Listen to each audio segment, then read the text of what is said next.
for the rest of us. Did you know that, Dylan? Did you know that today? He did know. You would be a big Seinfeld guy. Do you have it in your phone, on your calendar? You have the day. Gives you a nice little alarm. Shows you. Checks out. A lot of fun today. We'll be joined by Mick Schaefer at 1 p.m. Chiefs pressers at 11:45. Field Yates of ESPN joins at 11:20. Patrick Allen of Arrowhead Addict joins at 10:20 in just about 15 minutes. We will take your calls. 913-3-810-810.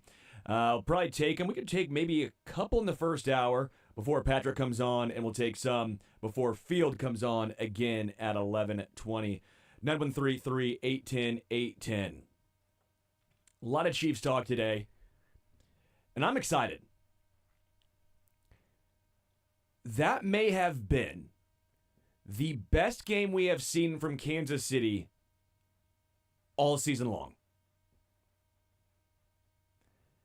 That may have been the best the offense has looked all season long.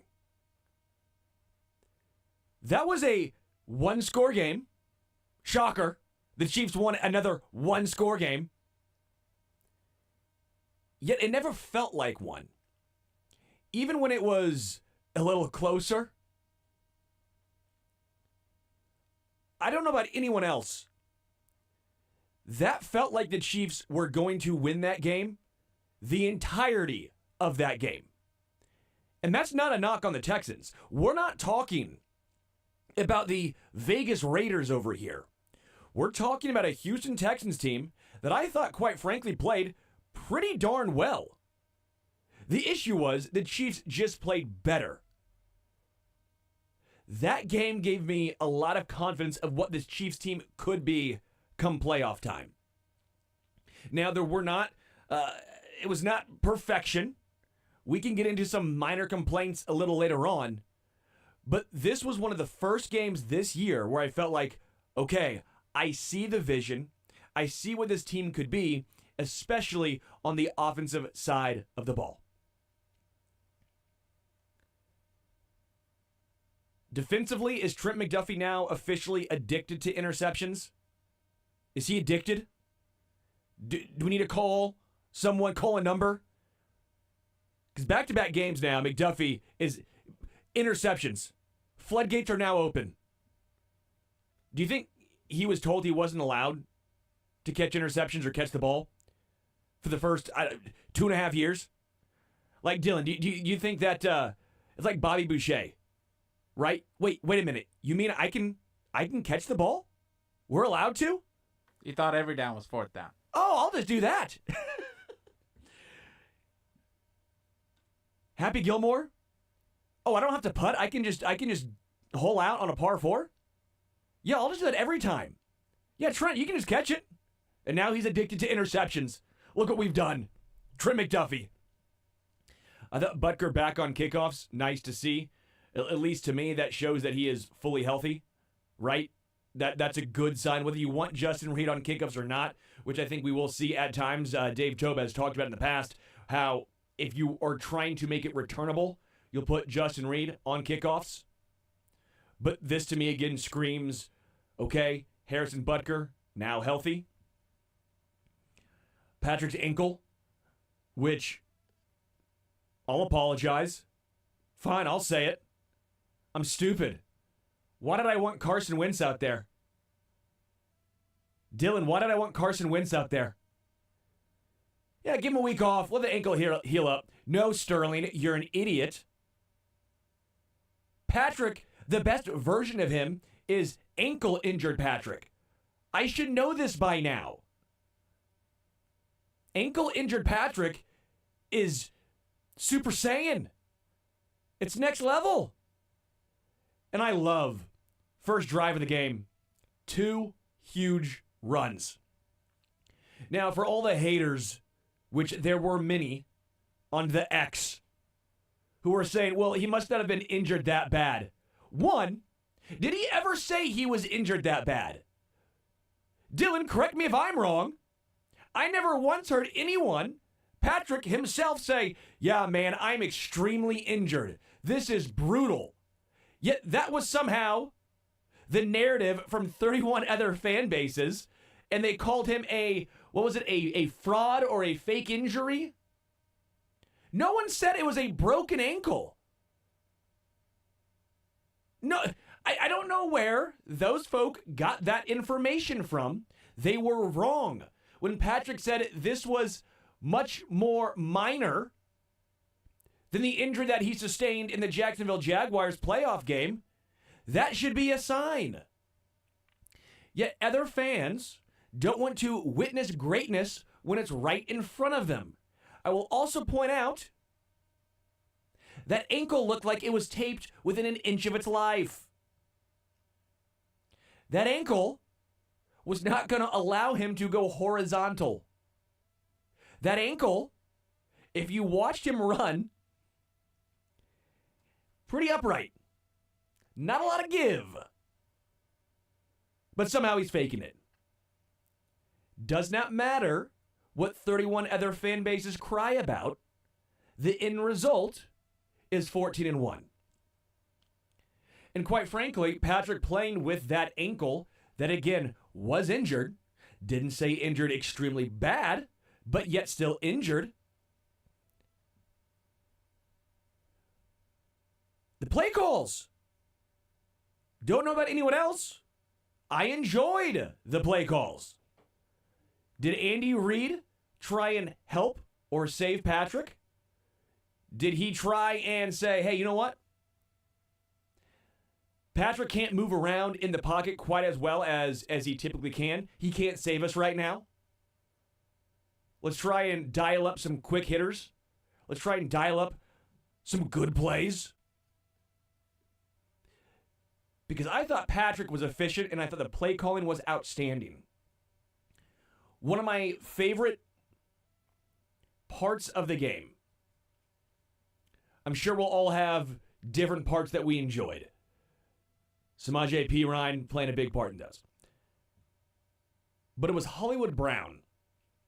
And it wasn't just seeing Hollywood Brown by himself on the field. It was the fact that Andy Reid put Hollywood Brown, DeAndre Hopkins, and Xavier Worthy in a bunch on a bunch set on the left. You almost had to press that dumb button. I saw that, Dylan. I was close. Caught it. But seeing Xavier Worthy, Hollywood Brown, and DeAndre Hopkins in a bunch set on the left by themselves, and you saw what it did to the Texans. They were perplexed. They were bamboozled. They were confused. They were hoodwinked. They had no idea who to go to. And Andy went back to that well multiple times. At least that set. Not same play, but went back to that set, that formation. That wasn't a case of overthinking. How often do you see a play work and Andy or coaches around the NFL go, all right, well, let's save that one for 3 games away. We ran out of that one time. We're done. Andy went back to it, and it was very effective. Hollywood's first catch coming on 4th and 2. How perfect was that? The short yard, the sure hands, the getting open, and then overall 5 receptions, 45 yards, 8 targets. Hollywood gets open. And this is, again, where I said that he would thrive. He actually played more than I thought. He got the ball thrown his way more than I thought. But we knew he could get open. And it wasn't just going to be the deep ball. It was that intermediate route. That is where this offense is starting to pick up and starting to thrive. With Patrick still not on the same page on the deep ball. Where do you go? Go with Xavier Worthy over the middle. 7 receptions, 65 yards. Go to Hollywood Brown, 5 for 45. DeAndre Hopkins, 4 for 37. Be efficient. Take the 7. Take the 80% chance of the 7 yards instead of what has been the 5% of the 70. This, to me, was the perfect picture of what I think we all needed to see for this Chiefs offense as they head into the stretch run prior to the playoffs. We will take a break. We'll come back. We'll talk with Patrick Allen of Arrowhead Addict after this. The Zone, Sports Radio 810 WHB.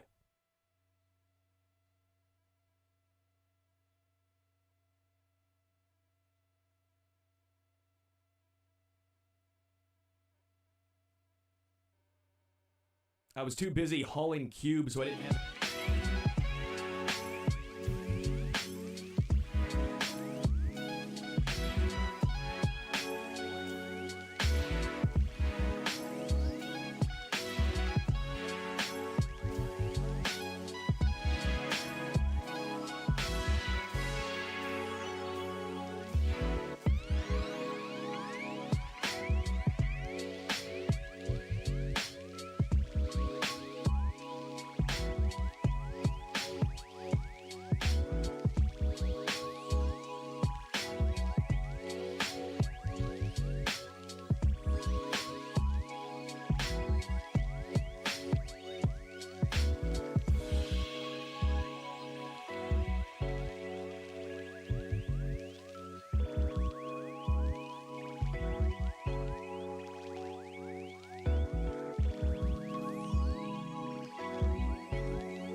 joined now.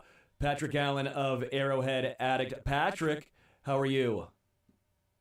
I'm doing well, brother. How are you? I'm good, man. I'm glad you could do this. Normally you're busy. You just had a kid, so Patrick's busy, taking care of his son. But you're off today. I like that. I'm off work. He's at daycare for one more day before we head into the holidays, so I'm living it up right now. Yeah, how many beers have you had this morning? I know it's only 10:20, but no work, no kid. Isn't this a children's show? Only 3. Only 3? Look at you. Those are rookie numbers. Got to bump those up. Yeah. All right. Yeah. I don't know. Maybe I'm being too bullish. I feel like I'm always right in the middle. I'm not the eternal optimist. I'm definitely not a pessimist. But when it comes to talking Chiefs, I feel like I'm right in the middle. I feel like I'm a realist, which I think almost every single person says. But I feel like I truthfully am. But I thought that was the best game I have seen from the Kansas City Chiefs all season long. Do you agree or disagree? I agree 100%. I was listening to you this morning on the Arrowhead Addict post-game show, and I couldn't have agreed with your take more. This was the most complete game that the Chiefs have played all season. It wasn't perfect. They gave up some big passes, big plays in the passing game, which has been something that they've been struggling with. But as far as the offense goes, it just looked rejuvenated, man. And your guy, Price Carter, who was on the show with you, I thought what he said was absolutely right. You add Hollywood Brown to the mix, and it's like adding another bat to your lineup. All of a sudden, everything starts to pick up. Xavier Worthy looks a little bit better. Travis Kelce looks a little bit better. I think the missing link has been Hollywood Brown, and we're going to see even more when they get to the playoffs. Were you surprised at how much Hollywood Brown played, or at least how much he was targeted? I mean, 5 receptions, 45 yards, but 8 targets. I guess I'm used to the Chiefs and Andy Reid easing players in. This was not an easing in of Hollywood Brown. Yeah, I wasn't too surprised by it. Look, he was there in training camp. It's a little bit different than the DeAndre Hopkins thing. He wasn't on the team. He showed up. He's still probably wrapping his head around the playbook. He's still building chemistry with Patrick Mahomes. Patrick Mahomes knew Hollywood Brown was going to be in this offense. They designed plays, designed this offense for Hollywood Brown to be a major piece of it. We just haven't ever gotten to see what that looks like. They didn't design this offense thinking that DeAndre Hopkins was going to be on the team. So he slipped right back in, like sliding on a glove. And you saw the results. And again, he's been on the shelf all season long. So if that's what you saw in his first game back, I think if you're a Chiefs fan, you've got to be excited for what's to come. Here's a snap count breakdown of the wide receivers. Xavier Worthy, once again, leading the way, 59 snaps out of 74, which is 80%. So he has been the wide receiver 1. Justin Watson, shockingly, still coming in at wide receiver 2. It's kind of what I was joking about heading into the game. It did come to fruition. Justin Watson, 39 snaps, 53%. DeAndre Hopkins coming in third, 36 snaps, 49%. Juju, a little shocking there, but he is in on most run plays and short yardage plays. 27 snaps, 36%. And then Hollywood Brown played 27% of the snaps on 20 plays. Hollywood Brown on 20 plays was targeted 8 times. Now I have to see how many of those were run plays, but 20 plays, that's at least a 40% snap or target share when he's on the field. That to me is wild.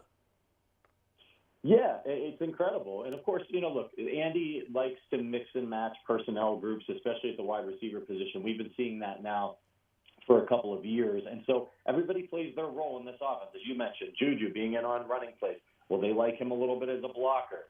Justin Watson comes into that MVS, cardio role, running wind sprints out there, trying to stretch the defense, open up some other things. I think they like him a little bit as a blocker as well. So it's not terribly surprising. I think that we'll continue to see this kind of, mix and match with these personnel groups as the Chiefs try to get – they're big on matchups, right? They want to try to get the best matchup and the best situation. So that's going to kind of dictate who they're playing and when they're playing them. Patrick Allen is our guest, the Zone Sports Radio 810 WHB. What did you take away from the offensive line in this when Juwan Taylor went out, looked like early fourth quarter? Wanya Morris went in, played 20 snaps. I personally thought Wanya looked really good on the right side. A lot of people didn't even notice that Juwan went out. But Joe Tooney, second game starting in a row at left tackle. Against, again, a really good pass rush. They had the second most sacks, the Houston Texans, heading into this game. They were stalled right there. Couldn't get anything going against Patrick. What did you take away from this offensive line? Yeah, I was really pleased with the offensive line play. You and I have gone back and forth about Joe Thuney on the Arrowhead Addict podcast. Mm-hmm. I think he's settling into that left tackle position nicely. Is he going to be perfect? No. Is he the ideal left tackle? No, but I still think he's the best left tackle on the Chiefs right now. Wanye Morris, big hats off to him for coming in for the injured Jawan Taylor. And don't take it from me. Take it from our old pal, Jeff Schwartz, former Chief and former NFL offensive lineman on Twitter. He said he thought that Wanye looked a lot better. Night and day, I think is the term he used, on the right side versus the left side. Now, again, remember, Wanye played right tackle in college.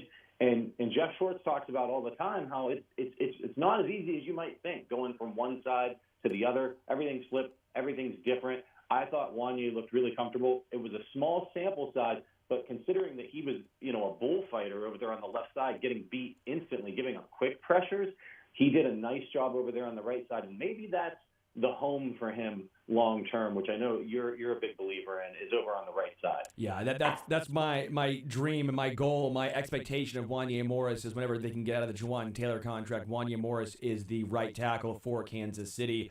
And again, I think you saw it in that game. By the way, you don't have to worry about Wanye Morris ever lining up too far back. He looks like he's closer than Trey Smith.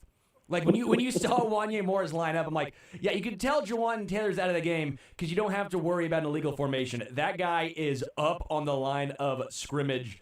Looking at that Houston game, Wanye Morris graded out as a 79.2 in pass block. 79.2 in pass block, which is his highest of this season. So, again, 20 snaps, smaller sample size there, but again, against a very good pass rush of Houston, Wanye Morris did his job. Sticking with Joe Thuney for 1 second here, Patrick. When DJ Humphries is healthy and ready to come back, what do you do?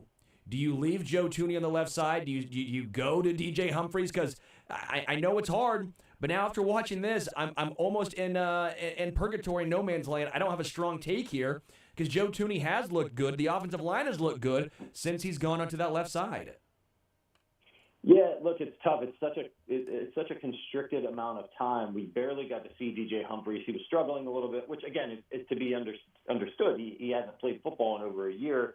But I think if I'm the Kansas City Chiefs coaches, I'm looking at this team right now and I'm saying this is where the blocking is working as good as it has all season with Joe Thuney at left tackle. Let's let him get into a rhythm over there, and let's not keep switching things out. And, Patrick's got to get comfortable with him over there. If you bring in DJ Humphries one of these last two games, if he's even able to play and he's still not, up to speed with everything, then you could be potentially sabotaging your season, putting Patrick at risk. This is working, as you mentioned. The Houston Texans have one of the most ferocious pass rushes in the NFL. It wasn't perfect blocking yesterday, but the Chiefs on Saturday, but the Chiefs did what they needed to do to win the game. So, yeah, look, DJ Humphries is a nice to have, especially, we've got the injury to Jawan Taylor. We don't know. We got to find out what's going on there. But if I'm the Kansas City Chiefs coaching staff, I'm keeping him as my backup left tackle, and Joe Thuney is my starter. Patrick Allen is our guest. Let's talk about the defense here for a moment. What did you take away? Again, a lot of moving parts in the secondary. You're starting to see Christian Roland Wallace starting to play more snaps. Here is how the secondary snap count broke down.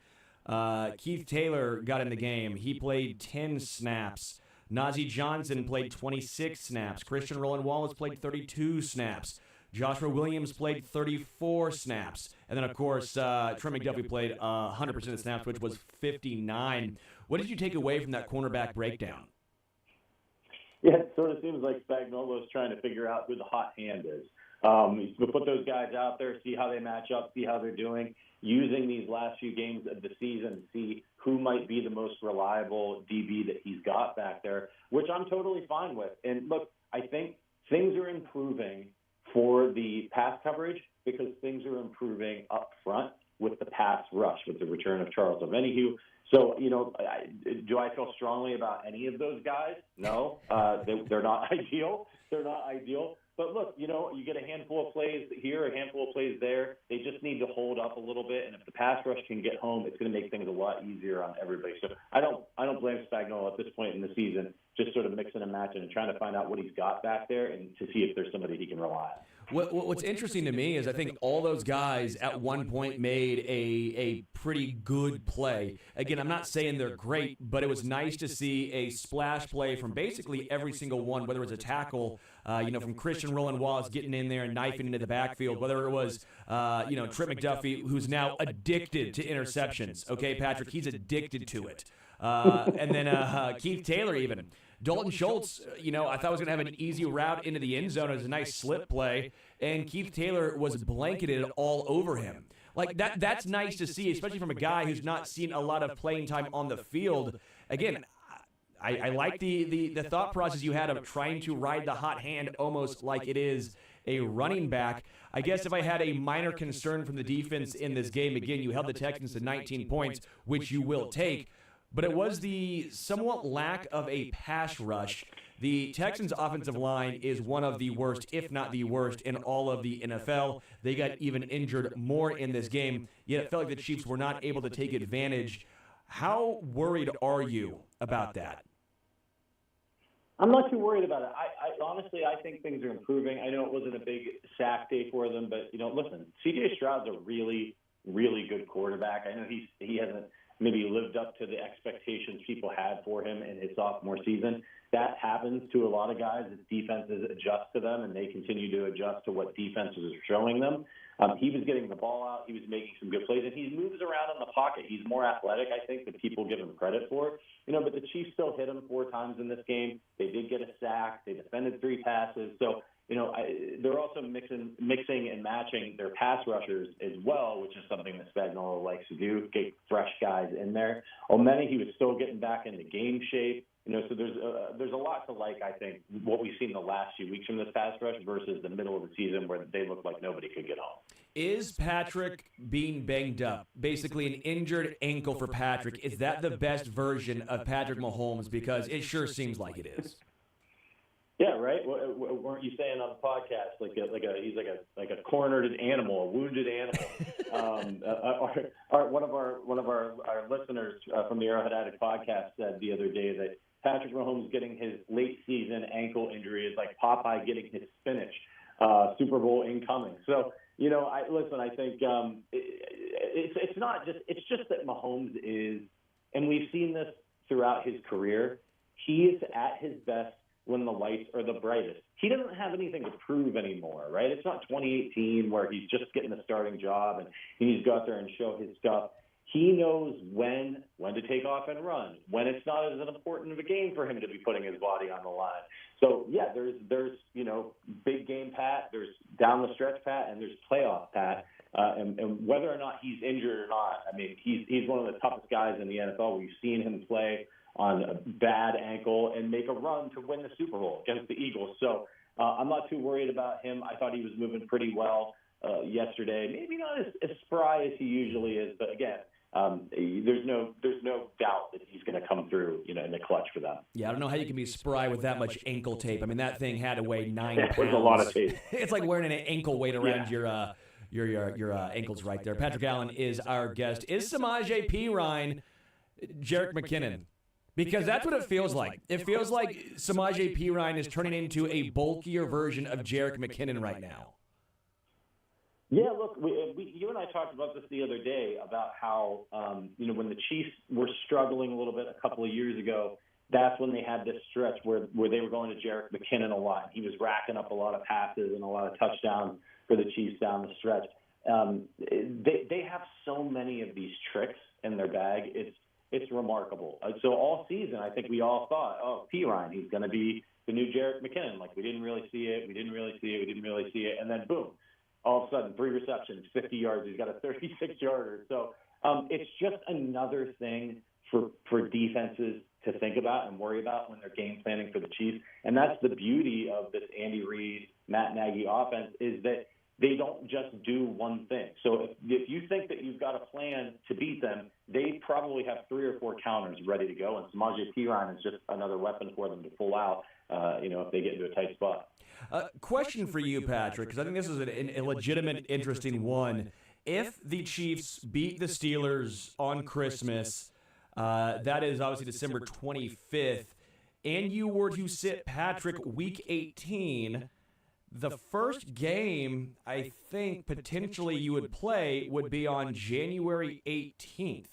Would you sit Patrick and the starters that long, or would you treat week 18 as more of a preseason game, or maybe you get a half? How do you try and navigate? Again, I don't want to get too far ahead of myself here, but again, if the Chiefs were to beat the Steelers on Christmas, you have, 18 plus 6, 24 days basically of wiggle room there. Yeah, I'm sitting them. I might not even let them come to the stadium just in case somebody trips over the chain gang or gets hit on the sideline. I might just tell them to stay home. No way. Absolutely. Remember, the Chiefs had a week 6 bye week, and this is a team that has been playing into February for the last 2 years and had deep playoff runs for longer than that. So they haven't had a week off, a true week off since week 6. This is not a team that needs a week 6 bye. This is a team that needs one of those, week 14 byes that they had. And now they've just played, 3? They're going to play 3 games in 10 or 11 days. They're beat up. They're not going to forget how to play football. They're going to be fine. They're going to go out there in that divisional matchup, maybe against the Steelers or the Chargers or the Broncos, whoever the heck it ends up being. I think they'll be absolutely fine. They'll be ready to go, and they will be fresh. That's the advantage, right? When you have a season that the Chiefs had, you win all these games, you're telling me you have a chance to get the number 1 seed and take the last week off? Everyone's gonna be fresh. It's gonna be a massive advantage for them in the playoffs. Who is the biggest threat to Kansas City in the AFC right now? Man, that's a good question. I know everybody thinks it's the Bills because Josh Allen's been having an absolutely unbelievable season. I guess it's got to be Buffalo. I'm a little bit worried about Baltimore, just because I think a lot of people are overlooking what Lamar Jackson is doing because of all the Josh Allen hype in these recent weeks. But it's got to be Buffalo. They've had Kansas City's number in the regular season the last 2 years. Thankfully, the Chiefs had their number in the playoff. But Josh Allen is playing out of his mind right now. Not his best game yesterday against the Broncos, but I think that there's some cracks starting to appear in Buffalo's armor. Their defense is struggling a little bit. It's a long season. Things start to get exposed, but it's probably definitely Buffalo. But I will say, watch out for the Denver Broncos. I don't know if the Chiefs are going to end up playing the Broncos in the playoffs. Now, listen. That Broncos defense is really, really good against passes close to the line of scrimmage, and they know the Chiefs well. I don't think that the Broncos are a better team than the Chiefs, but they're a team that I wouldn't necessarily want to see in the playoffs in that divisional round if I'm Kansas City, just because they match up really well against what the Chiefs like to do on offense. They haven't been hitting a lot of deep balls. It's a lot of short stuff, and Denver's really equipped to stop that. I don't know, Patrick. If you gave me one team, I think the Chiefs would like to play in the AFC come playoff time, whether it's the Steelers, Ravens, Texans, Chargers, Bills, I think you're picking the Broncos. Maybe I'm wrong, but Bo Nix come playoff time, I'm not going to trust a rookie quarterback, especially against a Spagnuolo defense in KC. I know that first game. I was there. I was at the blocked field goal game. I'm just saying, come playoff time when it's amped up even more, I'm taking Patrick over Bo Nix. Question for you, Patrick. Broncos-Bengals play on, what's that, Saturday, or is that a Sunday? That's a Saturday game. That's Saturday's game. Broncos-Bengals. If the Bengals win, they legitimately have a chance still of making the playoffs. Not great, but if they win, they're still alive. Who would you rather face than in the playoffs, Bengals or Broncos, since you're so scared of Denver? I would definitely rather play the Denver Broncos than the Cincinnati Bengals. Joe Burrow is having an absolutely fantastic season. Jamar Chase, T. Higgins, when those guys are healthy, it's a problem. And, you'd rather go against a team with a rookie quarterback, even if they do match up well against you on defense, than a quarterback who is the only quarterback to beat you in the AFC Championship game, aside from Tom Brady, of course. So in this latest run that the Chiefs had, I don't want any part of the Bengals, but it doesn't matter because the Bengals aren't going to make the playoff. They might lose to Denver next week, frankly, but even if they don't, they've got so many things stacked up against them. Last week of the season, if the Chiefs aren't fighting for the 1 seed, I think Carson Wentz could go out there and beat the Broncos. So that could help Cincy, but it's unlikely. The Chiefs are going to rest a lot of people, and if the Broncos are fighting for their playoff lives, I think they'll probably beat the Chiefs' third stringers in that game, which would knock Cincinnati out. But even if Carson Wentz was able to beat the Broncos, I don't think the Bengals need the Colts to lose a game. And I don't think they're going to lose. After they won that game last week, you know who they've got?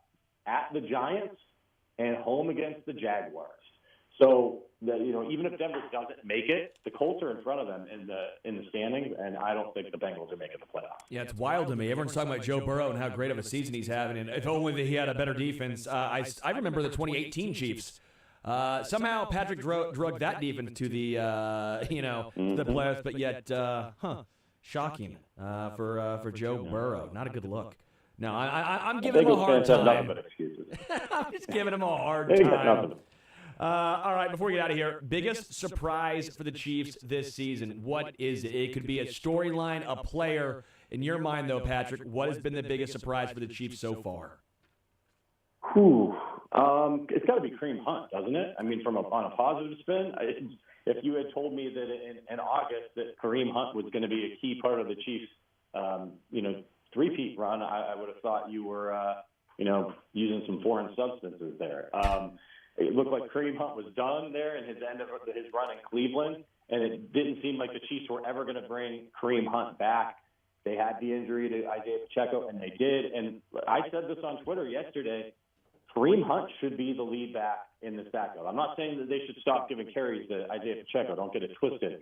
But it is very clear that Kareem Hunt is a better running back right now for the Chiefs, for this Chiefs team, for what they need from him, than Isaiah Pacheco. He has better vision. He's a little bit more patient. And when they need a couple of yards, he always gets them. And sometimes Pacheco, I love him. He runs super hard. But sometimes he just kind of plows into the back of wherever he was supposed to go, whether there's a hole there or not. I think Kareem Hunt's just a little bit more skilled, a little bit more experienced, and I think he should be used in those crucial situations. And you saw it yesterday. After Isaiah Pacheco didn't pick up that fourth down, it was Kareem Hunt the rest of the way, and he was really good. Yeah, agreed. Patrick Allen, you can follow him on the X at @RPatrickAllen. Patrick Allen of Arrowhead Addict. I might be talking to you later this afternoon, Patrick. We might be doing a podcast together.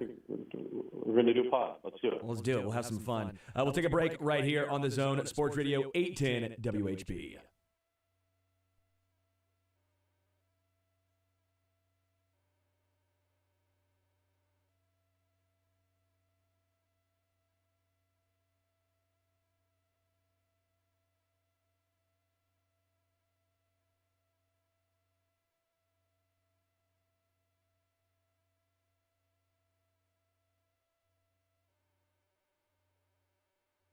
Decreased energy, brain fog, unproductive.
Welcome back to the Zone, Sports Radio 810 WHB. Sterling Holmes, Dylan Michaels. Thank you again to Patrick Allen. Field Yates joins us around 11:20.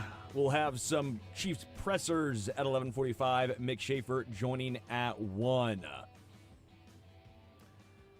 I don't know if you guys have heard. Happened, I believe, yesterday, the passing of Ricky Henderson. Loved Ricky Henderson. Our thoughts and prayers are with his family at this time, but I always go back. I don't know. Do you know who David Cross is? Dylan, the comedian. There's a comedian who does a very good Ricky Henderson bit, and it's all I could think of. It brings joy. It just shows Ricky Henderson what he meant to the game, how bright he was, and also, first thing you think of with Ricky Henderson is what? Ricky Henderson talking about Ricky Henderson, the third person. I don't know about you, Dylan. That's the first person I ever knew who talked in third person. And there's a really good bit about him calling his phone, Ricky Henderson calling Ricky Henderson's phone and saying, "Ricky, pick up the phone, Ricky. It's me, Ricky Henderson." It's pretty good. That's what I thought of. But, man, what a career for Ricky Henderson. And, of course, our thoughts and prayers go out to him and his family. All right, I know we're going to take a break at some point before we go back. We'll bring on Field Yates. We'll have a lot more Chiefs talk. But, Dylan, I know no one cares. It's like dreams, your golf score. But I'm going to ask you, are you in the fantasy football finals? Are you in the championship yet? That's a hard head shake. That was a ooh. No. That was a ooh. Yeah, I don't have to care. That's my answer. You were so excited about last week, though, I thought. Yeah, no, I guaranteed I wasn't finishing dead last week. That was why you were so excited. Yep. Okay, so last week, or was that last week. Today's Monday. Man, my days are already When you off. draft McCaffrey, Rashee Rice, and then pick up T. Higgins. I drafted T. Higgins as well. So nice. You're set up for a not great season when you draft those three players. Yeah.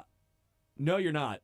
But Dylan came in so thrilled. Something happened, and he was celebrating like, "Oh my gosh, I can't believe I did it. I won. I somehow won." I'm like, "Dylan, wow, you're going to the finals? I didn't get last." Got second last year. So Do you guys have a punishment? Is that why? no, I didn't want to find out. I had no idea if we did or not in place, so I just did not want to find out. If you have a good punishment for fantasy football for last place, let me know. Send it to @HomestretchKC. I do want to know this, okay? I want to find out because we got to do a different one. We had one. No one did it, and I'm so mad and upset by it. Now, Dylan, I've never gotten last, so I would have done this. Stand up. You had to go to a comedy club on open mic night, do stand-up, do a 5-minute quick five, tight five, and everyone who's in the fantasy football league would go and heckle you and watch you. That's a pretty good one, right? That's pretty good. That's pretty good. The issue is, the first guy, when we made this rule, who was supposed to do it, didn't do it. And then what happens? Well, I'm not doing it until he does it. You got to ban those. You got to kick them out of the league. I've said that. Kick them off the tour. Kick him off the tour. How am I supposed to chip with that going on in the background? No one cares. Shout out Brandon Aubrey, though, for saving my fantasy football. I'm in the championship right now. Tonight matters. All the marbles. I got Josh Jacobs. He has the Green Bay defense. It's a battle of will. Shout out Brandon Aubrey. We'll take a break. We'll come back. Field Yates at 11:20. The Zone rolls on. Sports Radio 810 WHB.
810 WHB, Sterling Holmes, Dylan Michaels.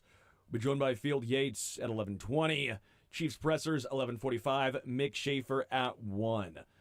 So far, I've asked everyone else this. Dylan, I will ask you this. Was this the best game the Chiefs have played all season long? I would say yes. The most complete Yeah, most complete game. For sure. Absolutely. Yeah. Did you learn anything from this game? Did you? Because for me, I think we learned a decent amount. I have a couple takeaways here, but anything that you learned from this game? That it's not as dire on offense as we may have thought, and that I think you guys are right. You and Patrick, Wanya Morris looks night and day from left to right, which is kind of common. Like I was saying a week ago about Penei Sewell, is that he was a left tackle out of Oregon, and no one seems to notice that Skipper is the backup left tackle in Detroit, and he's a bona fide right tackle right now. He's the best in the game. Yeah. And it's a massive difference between one or the other, especially coming from college. So that's nice to know that it's not the position we need help at right now. Sure. Eventually we will, but that is nice to know. I wonder how Hollywood feels about it. Seemed like he wanted more reps. It seemed like he wanted to not be held back or put on a pitch count per se. And maybe he wasn't, but it did seem like he was really ready to go. So that's also a good thing, I feel like, is that you have more like rejuvenation in the locker room, almost like a shot in the arm from someone you didn't have to trade for. Yeah, and we'll play that audio if you actually have it in a little bit. I don't know if you have that audio pulled up on the computer up there. We'll get to number 10 in just a second with it, which is Reed on Hollywood. But you're right. You saw Hollywood on the sideline. Anytime he'd come off, what was he doing? Bouncing around, rejuvenated. That was a great word to use. Rejuvenated. I think again, why we can be so optimistic about it. It wasn't a leg injury. It wasn't an injury that you think should have any long-lasting effects on him. Again, we don't want him to necessarily take a whole bunch of hard hits, but you didn't want to anyways. He's not a big cat. He's not a big dude out there. Like, that should be part of his game to begin with. But again, 8 targets on 20 snaps. I will need to go down and do how many of those were run plays, right? Maybe it was 20 pass plays in any time. Maybe it was a massive tell. If Hollywood's out there, it's a pass play. Could be. But that ratio right there is at a minimum. A minimum. 40% ball going his way when he's on the field. That's a guy who gets open, and that Patrick clearly is already looking his way. That is huge. I keep going back to the bunch formation on the left. DeAndre, Xavier, and Hollywood on one side. Travis on the other. Because what are you going to do? You going to double Trav? You're going to try and double one of DeAndre, Hollywood, or Xavier? And I don't remember if that was you or Patrick who talked about how it almost made Xavier Worthy look better. Because having Hollywood out there takes some of the pressure and some of the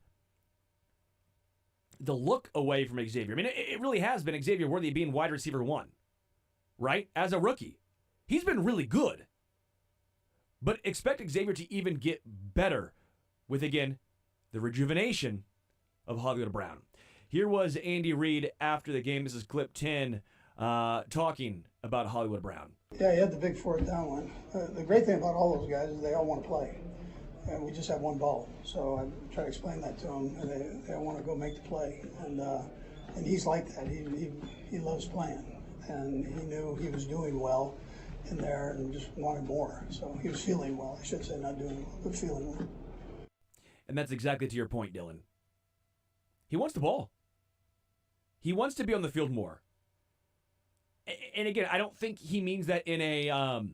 He's also on a 1 year. Like, yes. He signed a 1 year and signed it here because he was expecting to have stats to then take to the table next year, which now that has shrunk to all of but 2 regular season games now. He has 2 games in the regular season and the playoffs to try and recoup all the value he thought he was going to have heading into free agency. And I don't think it's a me first necessarily mentality, but it's still, he has been a wide receiver 1 on 2 teams now, right? Baltimore and Arizona. Now, again, I don't traditionally think of Hollywood as a legitimate. It's not A.J. Brown. It's not Tyreek Hill. It's not one of those wide receiver ones. But he has been the de facto guy on 2 teams now. That was more or less what he was going to be as a wide receiver, because obviously you have Travis Kelce. You do have Rashee Rice. But Hollywood Brown was going to get his. Interesting to see how much he plays the final 2 games of the regular season. If the Chiefs do wrap up against the Steelers on Christmas, I play Hollywood Week 18, by the way. I don't know your thoughts there, Dylan, but I still throw him out there to get some sort of, because I know it wasn't a leg injury. Dylan, I know you've played sports. Anyone who's played sports knows this. You take a little bit of time off, injury or not, from playing. You go out there and try and play. Practice is fine. Your legs feel good. You go out and try and play basketball and you haven't played in 2 months. You try guarding someone. You try to run at 100%. What happens? Your legs feel like jello. And again, they train way harder than we ever will. I get that. But game speed is always different. So I don't know about you, Dylan, but I would play Hollywood Brown Week 18. Not a ton, but maybe even the 20 snaps he received this previous week against the Texans, maybe I'm looking at that. Because if not, that is, again, as I mentioned, 24 days off? Only thing is, good luck convincing the team and the player that just wanted to get a couple preseason snaps in as well. And look at where that ended up with Hollywood. So they may not, just because of that as well. Yeah. Even though you're right. I mean, to maximize what he was trying to do as far as getting a prove-it deal, he should, you'd like to see him out there. But at the end of the day, Wentz throwing Hollywood Brown routes against, Denver will have their ones out there, so that might be something to look at. But is it worth it enough to, again, risk a guy into the almost exact same situation that put him in the IR to begin with? So it's football, baby. No, I agree. I agree. Do a Ted Ginn Jr. Just run out of bounds. Right. That was probably the plan of the preseason too. You're right. I'm not arguing with you. I'm just saying what I would probably do. That's what I would do. No, it makes sense, the rust versus rest situation. Just with that specific player, correct. It might be hard. I'm not saying with Kareem Hunt you're going to go out there and have him take the ball 20 times. No, that's a Carson Steele game. Unless you're going to run him on 2 out routes where he gets 10 yards each, so you can pick up a cheap 20 and then get him out of the game, then that's really, there's no other reason to do it than to pad his stats. I called it before the game. I said I can't wait to see DeAndre and Hollywood and Xavier Worthy and Travis Kelce all on the field together, while also seeing Justin Watson have the second most amount of snaps for a wide receiver, which is exactly what we saw. Were you surprised by the amount of Justin Watson? I do feel like, and then this is, again, I got to look at the actual snap count share as far as first half versus second half, and more specifically, when Justin Watson dropped the would-have-been deep ball touchdown, went right through his hands, how much he played after that, because it did feel like he got a sizable break after that drop in the end zone. But were you surprised at the amount of snaps that Justin Watson still received in this one? Yes, I was actually surprised the play they drew up for him was to him. They didn't have anyone else that could run that route or do that concept. Yeah. It's. I'm just gonna say this because I'm hoping more so than actually thinking this. They're just, again, giving Hollywood a little, runway into full speed versus just throwing him out there into Justin Watson's role or whatever hierarchy would have put Justin Watson where people wanted Justin Watson to be as far as snap counts go. So I'm not surprised. Are you really surprised? No, because this is why I said going into the game it was going to be That's Justin why we all Watson. talked about it. I'm not surprised, but that route, slightly. You have Hollywood and Xavier and DeAndre, I don't know. And again, Justin Watson has been a deep ball guy in his career. We're upset because he didn't bring it in. Right, I mean, if he brings it in, you say, wow, what a play. Look at this because Xavier's over here and Hollywood's over here. And look, it leaves the top open for Justin Watson. There's 2 ways of looking at it, of course. When it doesn't happen, you find the negatives. When it's a successful play, what do you say? How genius it was to have Watson, of all players, on that route. I get it. It's a results-oriented business. It was frustrating, though, when you see the weapons the Chiefs now possess, and that ball is dropped by Watson. Especially with the deep ball struggles this year of Patrick. And I say Patrick because it has been on him, I think, the majority of the season. But that was maybe his best deep ball he has thrown all year long. And, of course, the very next play, was it Xavier Worthy, the very next play, by the way, who he overthrew? Yes, yeah. It was another deep ball, relatively deep ball. Yeah. Here's the thing about Justin Watson. I guess we can't get mad at him if we're not going to get mad at Patrick because of the O-line and all that. Kind of similar statement of, if you don't get a lot of good throws on the deep balls, then the one you do get, you might not be ready for it, or you might not expect it, and that's what happens because of the struggles that have happened all year from Patrick. Fair. It's also Patrick versus Justin Watson. You can point the finger every single place, but yes, at the end of the day, I did think he was going to outsnap him just because that's how they do it. They don't want to, bring a guy back and then all of a sudden he's limping. I mean, look at Juju earlier in the season. They probably were kicking themselves for doing that because DJ Humphries. They had to do it because then they had to go get DeAndre Hopkins after because Juju was there for Rasheed. So they had to put Juju out when they probably internally, as far as like a, medical staff, weren't comfortable doing that. And then again, DJ Humphries is the most recent one. Again, wide receiver versus tackle, but you saw just the amount of snaps. And look at how long it's probably going to take him to be back. They are not going to rush him back either. Yeah. Especially with Tooney being able to, hold water back with his hands just a little bit. More so. I mean, the Browns game, I wasn't harsh on Joe, but I was a little push back on how good he did. Again, I thought he did as good as he could have, but it's a fine line when you are not your guard playing tackle against Myles Garrett. He did his job. I actually think he thrived. It wasn't noticeable. That's what tackles and cornerbacks need to be. He did better than I expected against Houston by a wide margin. Like, I kept saying he's going to be a guy who won't win a lot, but will have to die a slow death. I think he won. I think we saw some wins from Joe Tooney at left tackle against Houston. All right, before we take a break, I do want to play one more of Andy Reid. This one's about Xavier Worthy, clip 2 here. Sticking with wide receivers, here is Reid on Xavier. Yeah, just the routes, how he's progressed in that area, just on route running. Sam, and the trust that Pat has in him, and that those kind of go together. So knowing where your guy's going to be and how he's going to get there and how quick he's going to get there. When you run that fast, timing is everything. And while the deep ball has yet to be connected on, at least with any sort of consistency from Patrick and Xavier, the short and intermediate routes have started to thrive with those two guys. I love those quick, not necessarily wide receiver screens, which the Chiefs were absolutely blowing up every time the Texans tried to run that play.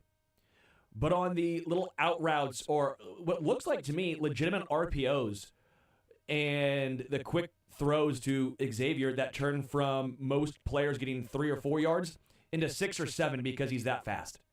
Now, I will say I would like to see a little more contact balance because it seems like Xavier gets tripped up, gets taken down by his toes 3 or 4 times a game. He always gets up and slams the football like, I was so close. So close. I know you were, Xavier, but you do that 5 times a game. I'm not complaining that much. So were you really close? Yeah, it's like every time he does it 5 times a game where he gets up and he gives the fingers like, this close. I'm like, I get it, Worthy. I know, but you do it every 5 times a game. Squats. And again, I'm not mad because he turns the 3 into 6, but I'd like to see that 6 turn into 60 some point soon. I do think the route running has been one of the more underrated aspects of Worthy's game. I know Jason Anderson, he talked about it a lot when he was drafted, right? It's not just a fast guy. It's a wide receiver who happens to be very fast because he is a legitimately good route runner, and we are seeing that. It's why I'm so glad to see him get involved more. Just, again, integrated in the offense. He is your wide receiver 1 on this Chiefs team. Playing the most snaps now. 11 targets in a game. That's not a gadget player. 11 targets in a game is not a gadget player.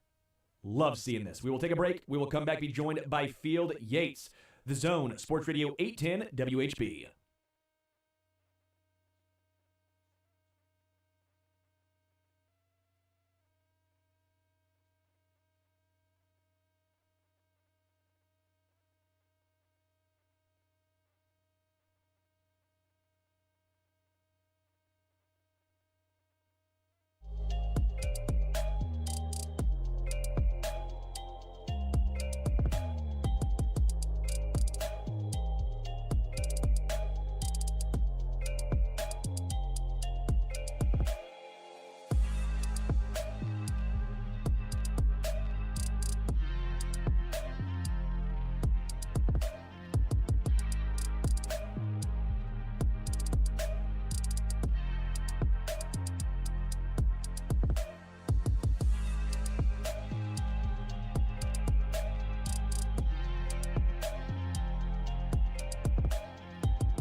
It's Field Yates of ESPN.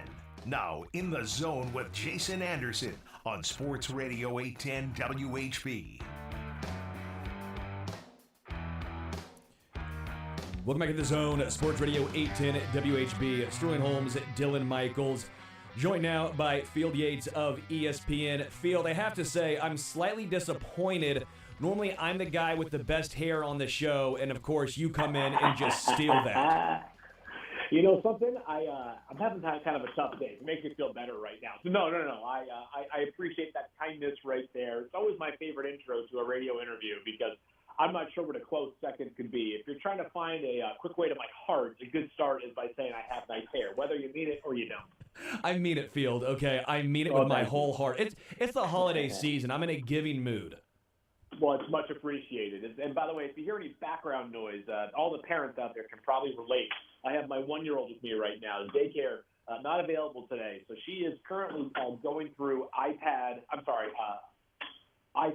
chargers and making herself very comfortable amongst those. So I'll try to keep her. Hey, let's keep it down over here, will you? No, I want it louder. I want more kid. Okay, I want more 1-year-old noise. Hey, my kids will prove. My kids are like a 2-person chorus. These 2 girls think that they are like trying out for American Idol every second of their life.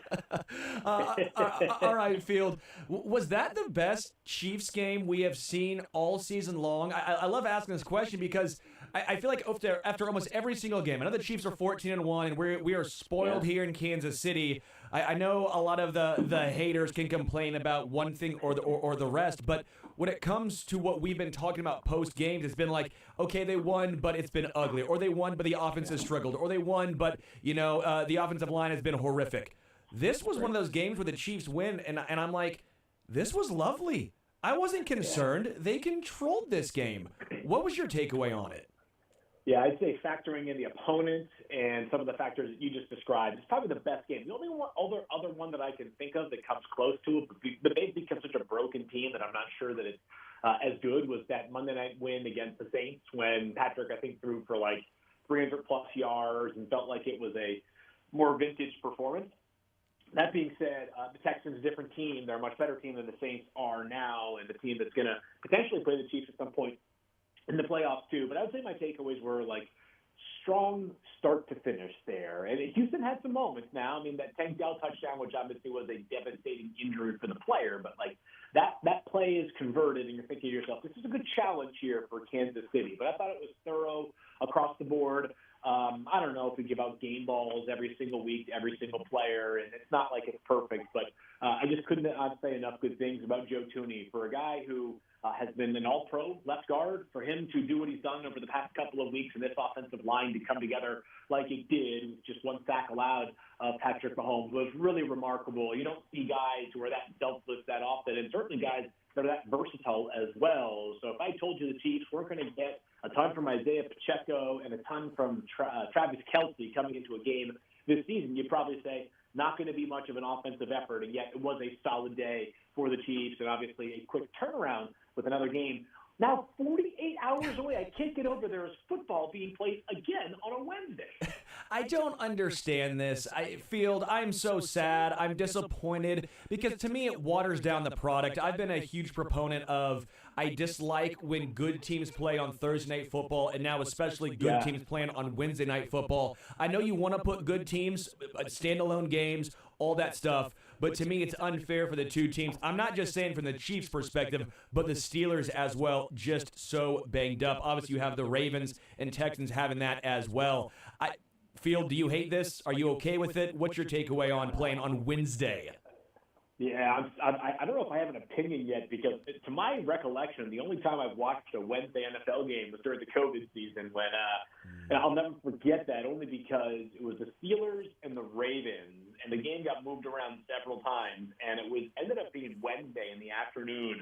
It was an NBC game, and I think it was originally supposed to be the Sunday Night Football game, and my wife asked me, why are they playing a game at Wednesday at 3:30? And I said, well, they have to play early because they had like the Muppet Christmas show. They were contractually obligated to air at 7:30 on NBC. So nothing can move the NFL except for the Muppet Christmas show on NBC. So, yes, I digress. But, I think that the reality is, and the Chiefs fans obviously want them to win the Super Bowl again this year, but unfortunately, like, if there's a downside to it, it's get used to this kind of action, right? The Chiefs might play like 1 p.m. games, or I guess noon kickoff games in Patrick Mahomes' career, like every single season, like a maximum during a year, right? It's going to be a bunch of whatever the quirkiest windows are. You're going to get that from the Chiefs. Would I be happy to watch any team on Wednesday? Like if it was the Giants and the Colts game as opposed to the Chiefs-Steelers game, would I still watch it?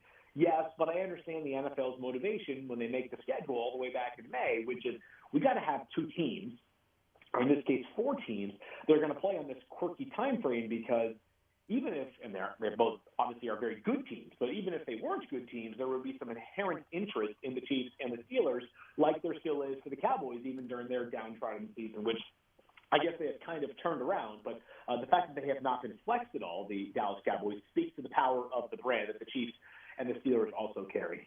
Field Yates is our guest. Bills hold on. Patriots made it close. Drake May looking like he might be the guy in New England. But is there any cause for concern with Buffalo? Because they give up, back-to-back weeks, 40-plus points defensively. Yeah, the offense is great. But in this particular game, the defense did just enough while Josh Allen and the offense struggled, nearly cost him against a not great New England team.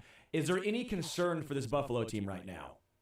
I don't know that I have significant concern for them. I would say this, and it's going to sound like excuse making, but this is the conversation that Jason and I are often having about the Chiefs. Well, hey, they won by 3 points, but it's not excuse making. It's the reality of the NFL. I think in Buffalo's case, 2 weeks ago, or right now 3 games ago, the Rams game when they allowed 40-plus points was alarming defense.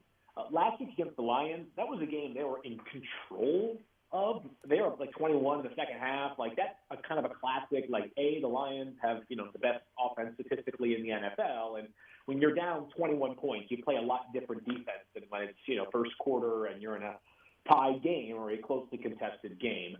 This past Sunday for Buffalo, or yesterday, I thought was a classic letdown game. It's a big, huge win over the team that had, along with Kansas City, the best record in the NFL, and then you play a Patriots team that's about as bad as there is in the NFL, and you just don't come out ready. The Patriots started fast, and they have a very, very impressive young quarterback. So I would say not concerned. We're at the point now, and I often talk about this with Jason, where it's like it's hard for me to get particularly fired up about some of these top-tier teams where it's like, man, is the sky falling over the Lions or the Chiefs after they lose a game? And it's like, I watch all these teams during the week where it's like, I saw like Arizona lose by giving up 36 points to Carolina, a team that was not exactly an offensive juggernaut yesterday, right? Or like I saw the Giants down to like their 9th string quarterback have a single touchdown. That felt like a pretty good offensive day for them. So from a global standpoint, I feel like I kind of know the haves and the have-nots, in the AFC. And it starts with the Chiefs, obviously, and we kind of have an idea of where the 17 playoff field is headed. It's not fixed, but it's close to it. But I really feel like it's Kansas City, Buffalo, Baltimore, and if Pittsburgh can show me something on Wednesday, I'll put them in that same class. But I think at their best, the best 3 teams in this order: Kansas City, Buffalo, and then Baltimore. Is Baltimore different this year? Because this feels, again, maybe we're wrong, and again, we are spoiled here in Kansas City. Let me go ahead and just phrase that yet again, because the Chiefs have had so much success come playoff time, and traditionally it does end with Baltimore leaving and exiting the playoffs very early. But again, we keep hearing about Baltimore, but we've heard about Baltimore for the past 5 seasons. We keep hearing about Lamar Jackson MVP race. Well, we've heard about that the past 5 seasons. Then come playoff time, they look nothing like they have in the regular season. Do you think in your mind this Ravens team is different, or at least built for the playoffs more so than in previous years? I would say this is I'm not sure that Baltimore or Buffalo has not been built for the playoffs in prior years. I think the reality of the NFL is that until you do it, you haven't done it, and we hold it against you. It's a scarlet letter, right? I mean, that's just the way it works, is that and we've seen this in recent history a lot because of the Patriots/Tom Brady era and now the Chiefs/Patrick Mahomes era, is that, like, while these guys are enjoying incredible careers, Josh Allen, Lamar Jackson, Joe Burrow, they're probably thinking to themselves, like, if I was born in a different era, like, I might be the best player on the planet and be universally recognized. So Buffalo and Baltimore are going to have to live with this. I don't think that the rosters have, like Baltimore defensively is way worse this year than they were last year, at least statistically. I don't feel as though the roster is better from a playoff perspective than it was last season when they led the NFL in points allowed, yards allowed, and turnovers forced, and maybe sacks allowed as well. I mean, but basically every major category they led in last year. If ever there was a time, you'd say it was then. But at the same time, Baltimore, Buffalo on any given day are dangerous, right? So they feel to me comparable to where they have been in prior years, but the one thing that they can change that they have not yet proved they're capable of is winning when it matters at the very most in the postseason. Well, Field, to that point, I've always pushed back on that. I do think there is something to winning in the playoffs. I think there's something that maybe the lights don't get too bright. I don't know if sometimes people step up come playoff time, but I think sometimes it's people don't crumble when the lights are bright, almost that narrative of it. But Andy Reid, the whole knock against him for how long was he could not win the big one. So, and all of a sudden, once you win the big one, well, now that weight is completely lifted. So it took him how many years? 20?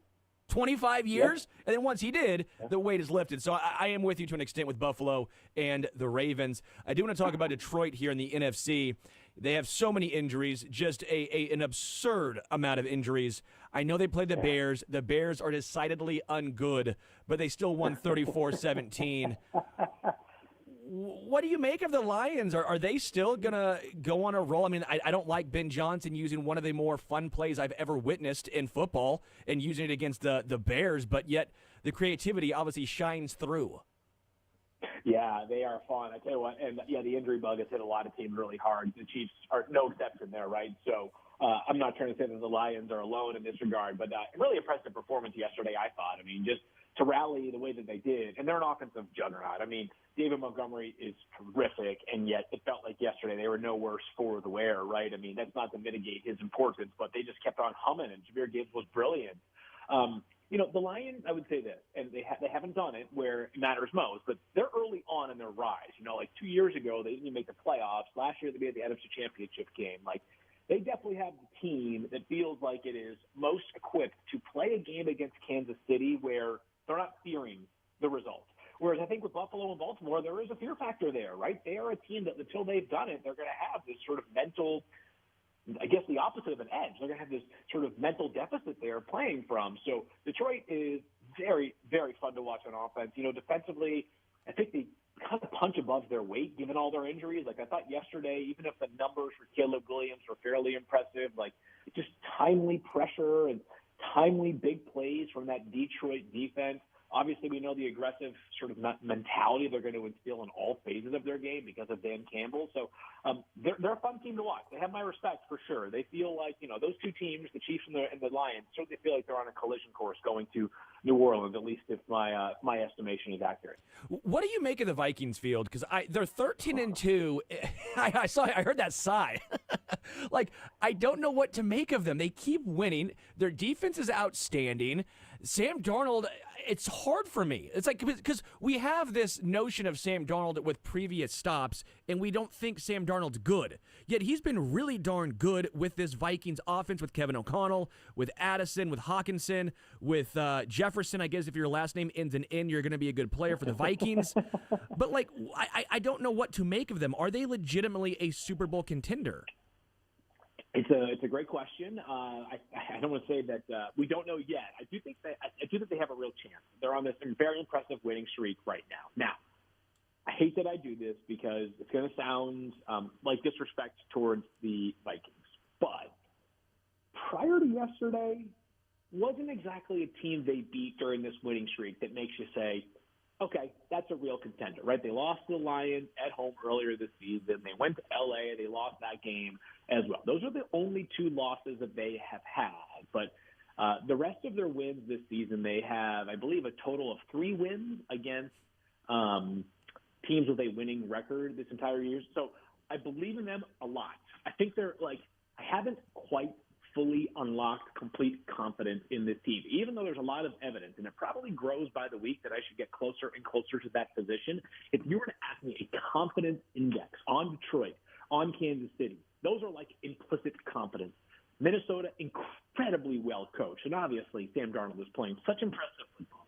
Now, skill group is certainly on the short list for the very best in the NFL. They make I just said the Lions make timely defensive plays. The Vikings are the masters of the timely defensive play. I still think there is something to prove.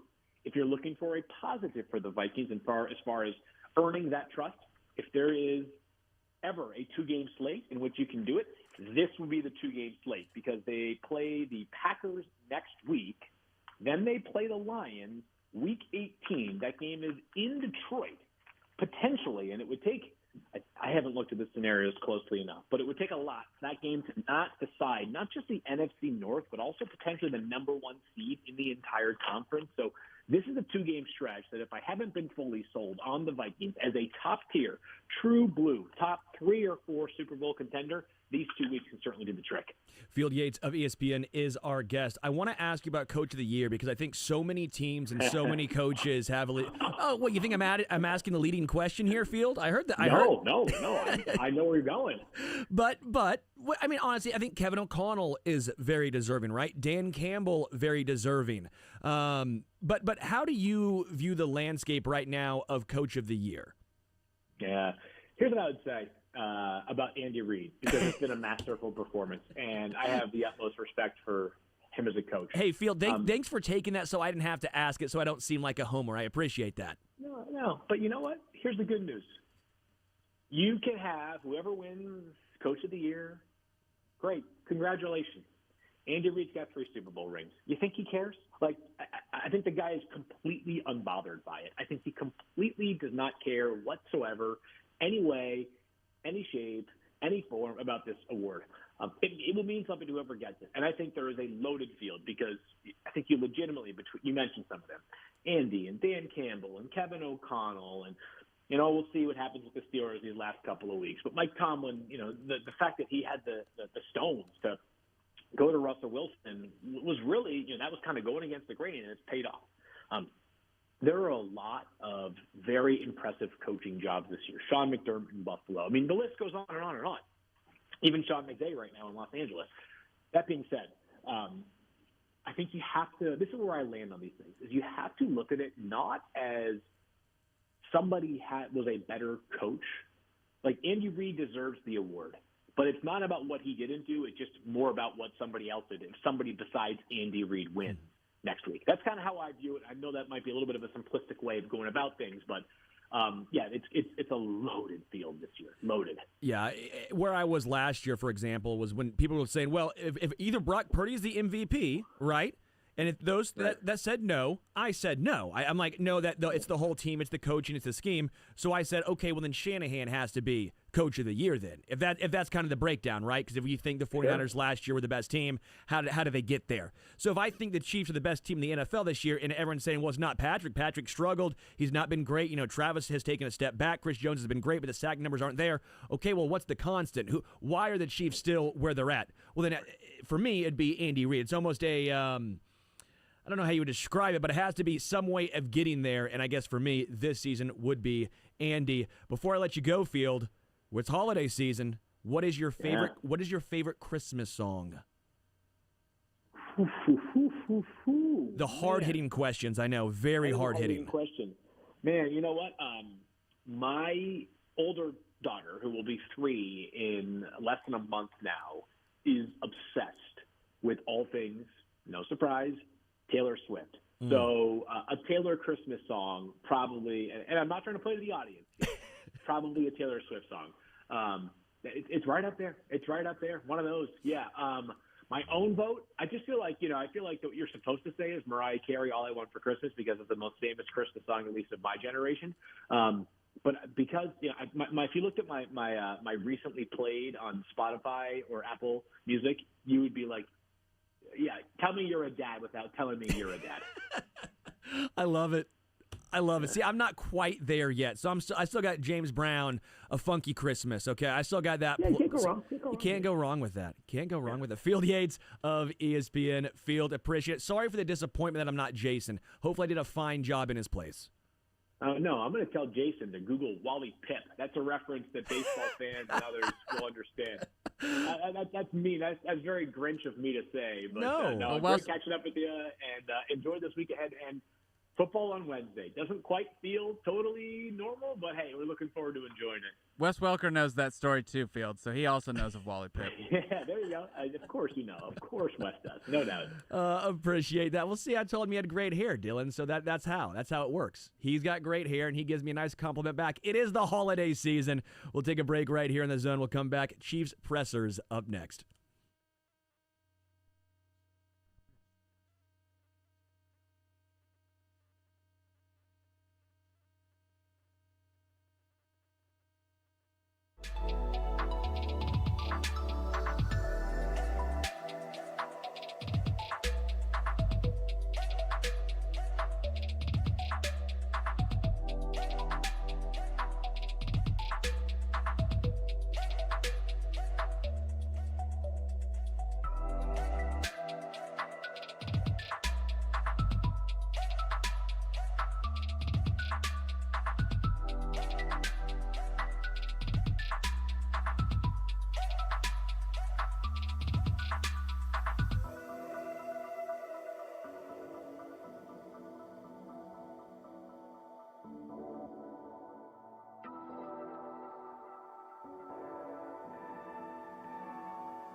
Field Yates.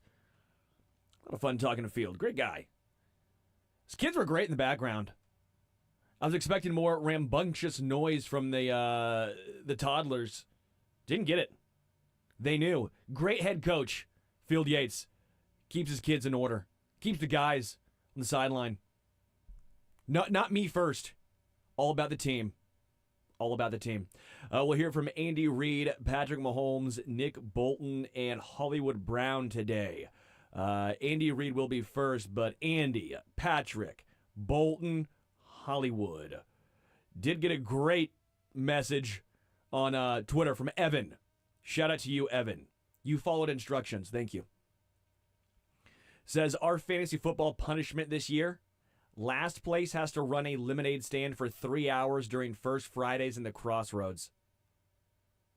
That's good. Evan, that's a good one. Again, if you want to send me your last place fantasy football ideas, send them to @HomestretchKC. Be great. I'd love to know. That's a good one, because I'm trying to get stuff that our guys will do. I'm tired of having great ideas, and then the person bails. I want to kick him out of the league. But this is legit.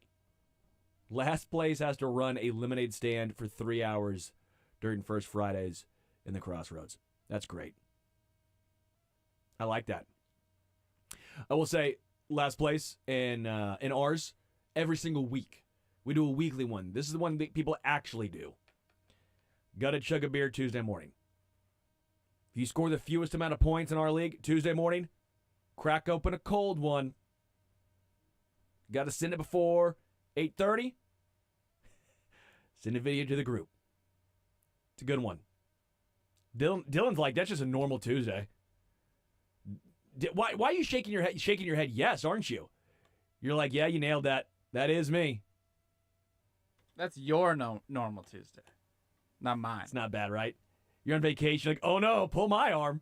Don't be passing the buck over here. That's not. That's not what I do. It's Jason. We knew it. Again, we'll get to Andy Reid. I think he's walking up right now. Here is Andy. I'll make an improvement. Again, quick turnaround here, so we'll just keep evaluating throughout here. Look for the challenge of playing Pittsburgh. Good football team. Mike does a heck of a job there with his group, and he's got good coaches, good coordinators, and good players. So that's why they're doing well this year. And so again, our guys have had a good day yesterday, and we'll finish it up today with the second practice. So with that time, yours. Andy, you're used to the short turnaround, but what was unique about the Saturday turnaround and going back and then be studying film for Pittsburgh to get these guys ready for a short turnaround? Yeah, I mean, that's part of what you've got to do. The coaches did a good job of spending some time before our game on Saturday, looking at them. So we had a little bit of a jump start, but we did come back here and take a peek at them. So. What are some characteristics of Mike Tomlin's teams? You guys don't play them all the time, but you've seen enough of them. Yeah, I used to play him every year at least when I was in Philadelphia. His teams are tough. They're well coached, and you know they're going to play hard every snap. They're going to give you an honest down every snap. So you got to come in ready to go. Andy, when you say you took a peek at him, did you come right here after the game? I did. I did. Yep. Stayed a good while, I take it? Yeah, stayed a while. Andy, how did Pat come through the game ankle-wise? Yeah, he did good. Yeah, it's sore, but he did well. Pretty tough kid, man. That was an amazing thing he did. So. Andy, do you expect the starting lineup for the offensive line to remain the way it's been over the last 2 weeks? Yeah, I'm gonna just see how we finish up today, and then they just take it day by day here. We've got a couple days, and we'll see how it all rolls. And it's the third straight team that you faced that puts a lot of pressure on the quarterback statistically. How do you think they held up against Houston? What's just the difficulty of this specific defensive line this week? Yeah, well, I'd tell you, similar as the other groups. I mean, they do a nice job of rushing the passer, all of them. So it's not just the outside guys; it's those inside guys too. And so the offensive line's got another big challenge. I thought they fared up pretty good last week. Did a nice job for the most part. Have to do it again. But that's all part of this. They know that. They take that responsibility seriously and prepare themselves the right way. How did you feel that Hollywood Brown did in your second look at him? Hey, I thought he did a pretty good job. He didn't have a ton of snaps. We'll keep increasing that as we go. But I thought for the snaps he had, I thought he played pretty good football. Most of all, he got to take a hit. That's always when you have that upper body injury, just getting that first hit is a big thing. Hey, Andy, Mike Tomlin said this week that Travis doesn't get enough credit for his unselfishness. I know if P. Ryan's maybe down the sideline, he helps free up. I guess, what do you think about the role that Travis has played this year and maybe some of the unselfish things to keep that? Yeah, no, he does a great job with all that. Good team leader. That's why he's been voted a captain the last every years during the playoffs. So Mike's right on that. He'll sacrifice for the cause, as they'd say. And I'm not telling you he doesn't like to play and catch and do all that stuff. He loves that. But at the same time, he's willing to help out everywhere. Okay, thanks, Coach. Okay, good. Yeah, Travis Kelce, I think, has almost been an underrated part of this Chiefs offense so far. Some of the little things he does without catching the football, right? 89 receptions, 739 yards, 2 touchdowns. But if you watch that Texans game, he also had a very key block late. Again, yeah, some of the unselfishness of Travis Kelce shining through. Nice to see Andy talk about that. I thought it was very funny. Short turnaround. Andy Reid came right after the game to study film for the Steelers. Gets off the plane after beating the Texans. Goes straight to study film for the Steelers. Dude is a grinder. No time off.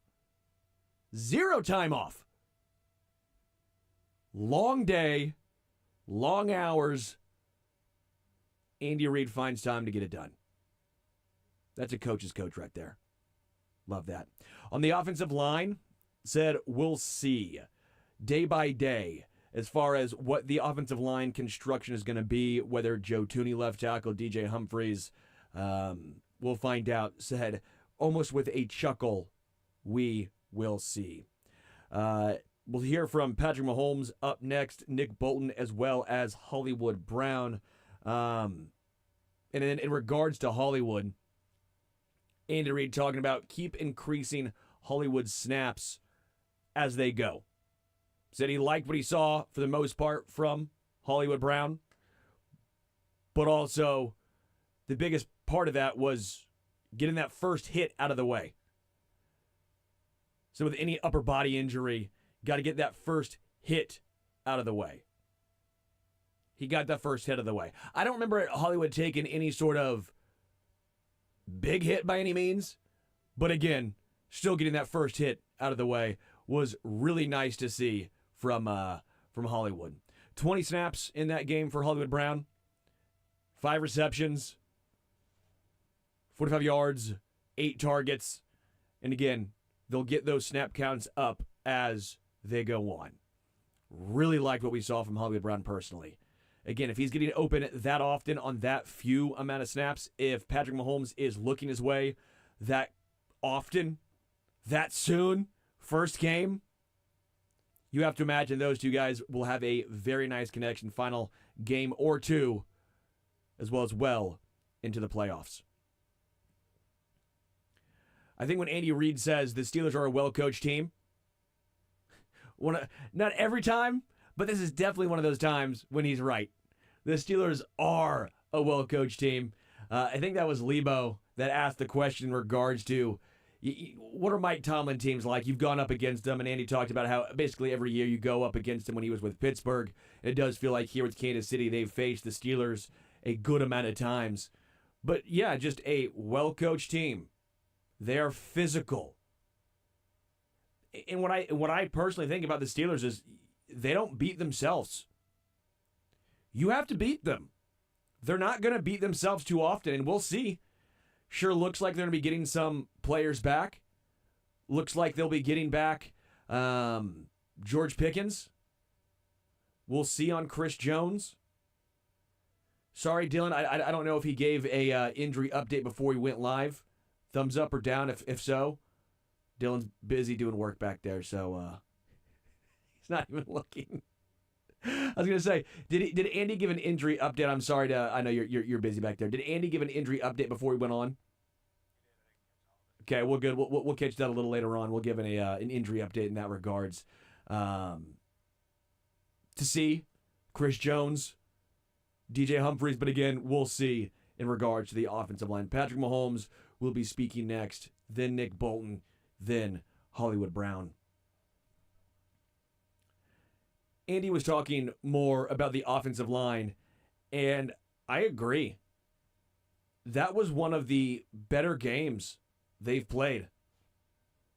Now you got to run it back against a Steelers pass rush that, as you mentioned, all of those guys get after the quarterback. It's not just the edges. It's also the interior. But the offensive line, in my mind, gave me a lot of hope going forward. Not just with Joe Tooney, but I thought Mike Caliendo played a really nice game as well. Caliendo's done a great job, and in my opinion, those 2 games, now that he has started at left guard, been very impressed. I thought Creed Humphrey, really nice. Creed Humphrey, if anyone noticed, Tim Settle was the one who was talking smack prior to the game. Anyone notice what happened to Tim Settle on the first Kareem Hunt touchdown? Creed Humphrey moved that man about 10 yards away. Creed Humphrey kicked his ass. I loved watching the guy who talked all the smack, all the trash. Very first touchdown play for KC, he was the guy that got rocked. Creed Humphrey was the man that did it.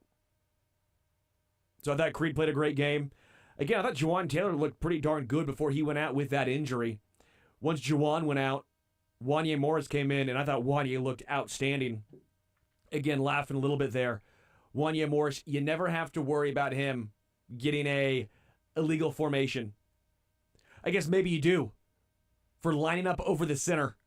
Because Wanya Morris, when he is playing right tackle, he was in line with Trey Smith. If not at times, I thought, is he ahead of Trey Smith? Ain't no flying V. Wanya Morris wasn't going to be too far back there. Don't know if that was on purpose or not, but Wanya was not going to get that penalty called. And Wanya looked great at right tackle against, again, very good competition. Lovely to see. We've talked a little bit about that earlier on in the show. Probably talk more about that later on with Mick. But again, the one disappointment I thought I saw on the offensive line this past game against the Texans, again, we're talking minor complaints here because I thought the Chiefs had their best or most complete game, especially against good competition, Saturday against the Texans. I thought Trey Smith had potentially his worst game of the season. Don't know if anyone else felt that way. Don't even know if PFF will back that up. But for as great of a game as Trey Smith had the previous week, I thought Trey Smith somewhat struggled against Houston. And it wasn't just the penalties. That first one notwithstanding, that was just a brutal call. That screen pass where Trey Smith just moved a guy and he got called for a hold.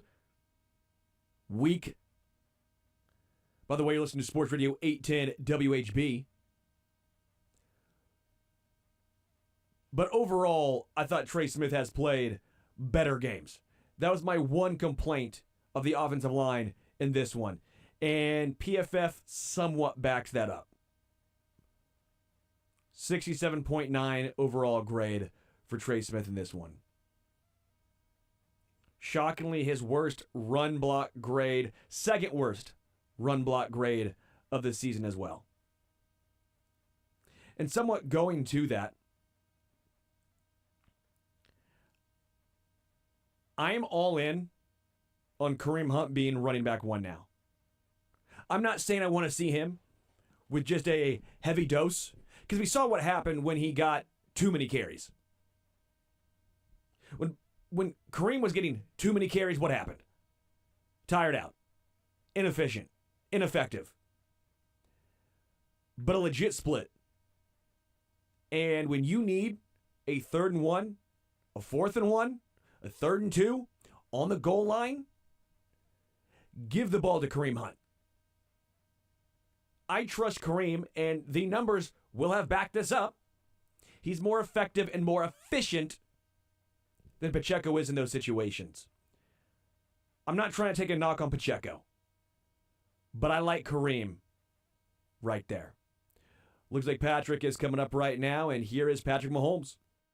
Physically, you felt pretty good after the game. How's it now? Yeah, no, I feel good. I mean, obviously, we haven't done a ton as far as getting out there on the practice field. We've done a walkthrough, actually 2 walkthroughs now, and I feel like I can move around and do what I need to do. And now we'll get to a little bit faster paced practice and see where I'm truly at. But I thought all in all, I came out pretty well. Do you feel like you'll be in a better place for this game than maybe you were for the Houston game, or is this just something you're going to deal with until the season's over? I think I'll be in a better place ankle-wise. I mean, obviously the body's going to be sore just with the short week and everything like that. But I think the ankle should be in a better place. I mean, obviously we'll see at practice today. But as far as how I felt after this game compared to the one before, I'm definitely in a lot better place. Patrick, over the years, just a preparation for these short turnaround games, how's this been for you and just getting everybody in tune? Do you do a little pre-preparation even before the previous game against Houston, like Danny was coming over here to the facility right after? You know, how do you guys prepare for that? No, I didn't do any of the preparation before. You have to focus on those teams that you're playing. I mean, Houston's a great football team, and we need all hands on deck for that. But right after I left the building, I was already getting pictures and videos sent to me from the coaches, and I got to open some presents with my family. And then right when they went home, I was already on to Pittsburgh, and this is a great defense. And so for us, we're going to have to play our best football to beat this team, and it's going to take everybody's best. So I'll try to get as much information as I can in before we get on that plane. So you already handled Christmas early with the shopping and the presents and everything? Yeah, Santa hasn't came yet, but as far as my family, we traded gifts, and my kids. I got Brittany's a champ because I'm not there to help build the toys all my family got, and the kids have opened up every single one of them. How do players handle that? Because you've done it now a few times of playing on Christmas Day. I mean, how do you get in the mental mindset of, not being there with family on an exciting day and knowing that in this case you got to go on the road on Christmas Day? I think with just being the short week and how this has kind of worked out, you don't even realize how close you are to Christmas, other than when you go home and there's presents under the tree. So I think we're really just all hands on deck, super focused on Pittsburgh and understanding how great of a challenge it's going to be, and then getting on the flight and flying there so it'll feel like a regular game. And hopefully we go out there, get a win, and you can come home, have a few extra days to celebrate Christmas with the family, if that's going home or in Kansas City. Coach Nagy has kind of said that Xavier Worthy is really hitting his stride. What does it mean from a quarterback perspective when you get that while getting Hollywood Brown back at the same time? Yeah, I think you're starting to see kind of what this offense was meant to be. Obviously, we don't have Rasheed out there, but having some other guys we've added to try to fill that role as best as we can. You can see where we thought we were going to be at the beginning of the year, and obviously we have to ramp it up fast against some really good teams. But I thought it was a great start having Hollywood out there for a limited number of snaps and him making an impact on the game, and Xavier and everybody. And so that was a good defense we went up against. It'll be another challenge this week. Can we build on that and build some momentum into the playoffs? Patrick, was there a particular excitement to play on Christmas Day, to find out that you guys were playing on Christmas Day this year? Yeah, I mean, it was definitely exciting until I realized it was on Wednesday. No, I mean, I think it is really cool playing the first Netflix game, playing on Christmas Day in front of the whole nation. I mean, it's an honor, and so we'll go out there trying to do what we can to not have the same experience we had last Christmas. But like I said, it's a great football team, and it'll be a great challenge for us. Did last year factor into the excitement of getting another chance to play on Christmas? Yeah, for sure. I mean, that was not just a loss. That was a pretty embarrassing loss, and everybody was watching this Christmas Day, and so obviously it sparked us to win the Super Bowl. So it ended up working out. But you want to make sure that you go out there and put up a better performance for everybody to see. Patrick, you changed the lock up to 1 seed. You guys talk about that all knowing now that it can happen on Wednesday. Yeah, I mean, I don't think you talk about it, but everybody knows. I mean, it's you want to get that 1 seed to get that bye, so that you're basically winning a playoff game by getting the 1 seed. And so you get that, and you'll have home field advantage as well at Arrowhead, which we feel like is a huge advantage for us. And you can't put all your attention to it. All you can do is go out there and play football and know that we're going to play a great football team, and it's going to take our best football to win. We're going to go last to Blair and Todd. Patrick, it's only your second regular season trip to Pittsburgh. I want to know what you remember about your first one. I mean, it's a great environment. I think that's the best thing about it. It's one of those true football stadiums, just kind of like Arrowhead, where you know the history of everybody that's played in this stadium and history of this franchise, and it's pretty cool. It's right on the river, everything like that, and so it's gonna be rowdy. The fans will be out there. It'll be a great challenge for us, and it's gonna feel as much like. Played left tackle a couple. History of this franchise, and it's pretty cool. It's right on the river, everything like that, and so it's gonna be rowdy. The fans will be out there. It'll be a great challenge for us, and it's gonna feel as much like playoff football as you can possibly get. Patrick, Joe's played left tackle a couple of times now. Look, is he getting more comfortable there? What do you think of that? And then when you went back and watched, when you won, you got forced to jump in at right tackle. How did he do?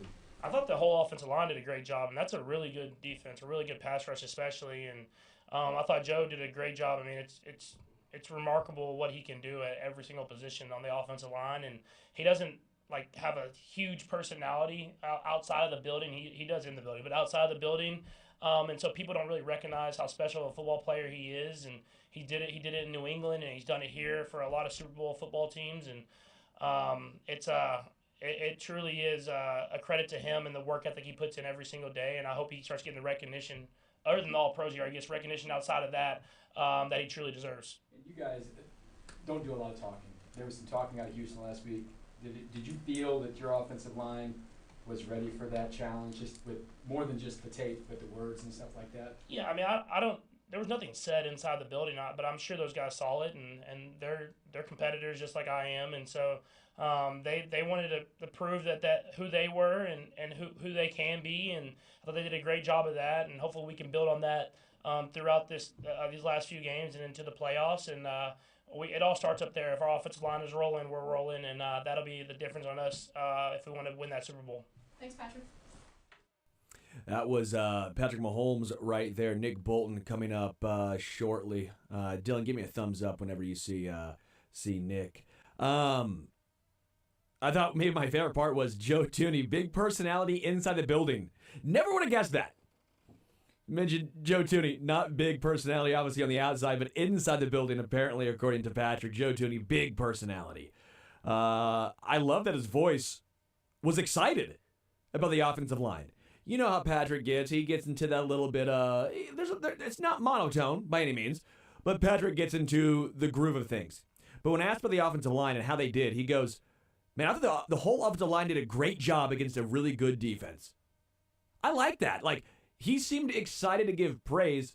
I don't know if it was surprised or not, but it's true. That offensive line did a really good job against a really good defensive line. I'm glad because Patrick looked comfortable back there. They needed to look comfortable with the defensive line, with Patrick's ankle and all that goes into his I don't want to say lack of mobility, but at least some sort of factor on his mobility. The O-line did their job and then some in that game. Also mentioned last year's Christmas game loss. And he even called it, quote, a pretty embarrassing loss. Did talk about it being, jumping off point for helping win the Super Bowl. But I didn't know how he was going to call it. And he did call it a pretty embarrassing loss. Thought it was funny how he said he was excited to play on Christmas when that came down. Schedule comes down. Patrick, you're playing on Christmas. Woo! Until what? He said until he found out it was a Wednesday. Makes sense. I'm sure the players like playing on Christmas. You're on national television. You're doing all this stuff. Although for the Chiefs, you're probably a little different. Some Chiefs players are probably tired of. They don't care, national TV or not. We've played enough games on nationally televised games. Prime time. We played enough. But Patrick said it was pretty cool until he realized it was on a Wednesday. But Santa hasn't come yet for Patrick, he said. Santa has not come yet for Christmas, but as far as his Christmas plans, him, Brittany, the families, that's been taken care of. As far as his ankle, Patrick said he thinks he's in a better place ankle-wise, and said for sure better after this game than the week prior. I think you'd have to imagine that, but still you never know how the ankle's going to react, especially with that much tape. Again, I just laughed at that ankle being taped to within an inch of its life. Dude could not move horizontal.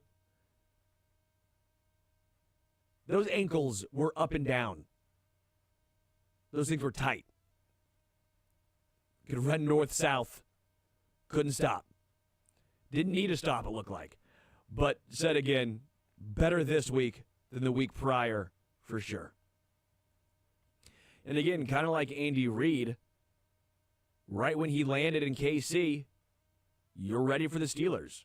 Andy talked about how he came in to study film right after the Texans win, right when they landed to look at the Steelers. And Patrick talked about right when he landed, you're getting pictures for the Steelers, getting ready to play Pittsburgh. Thought that was interesting.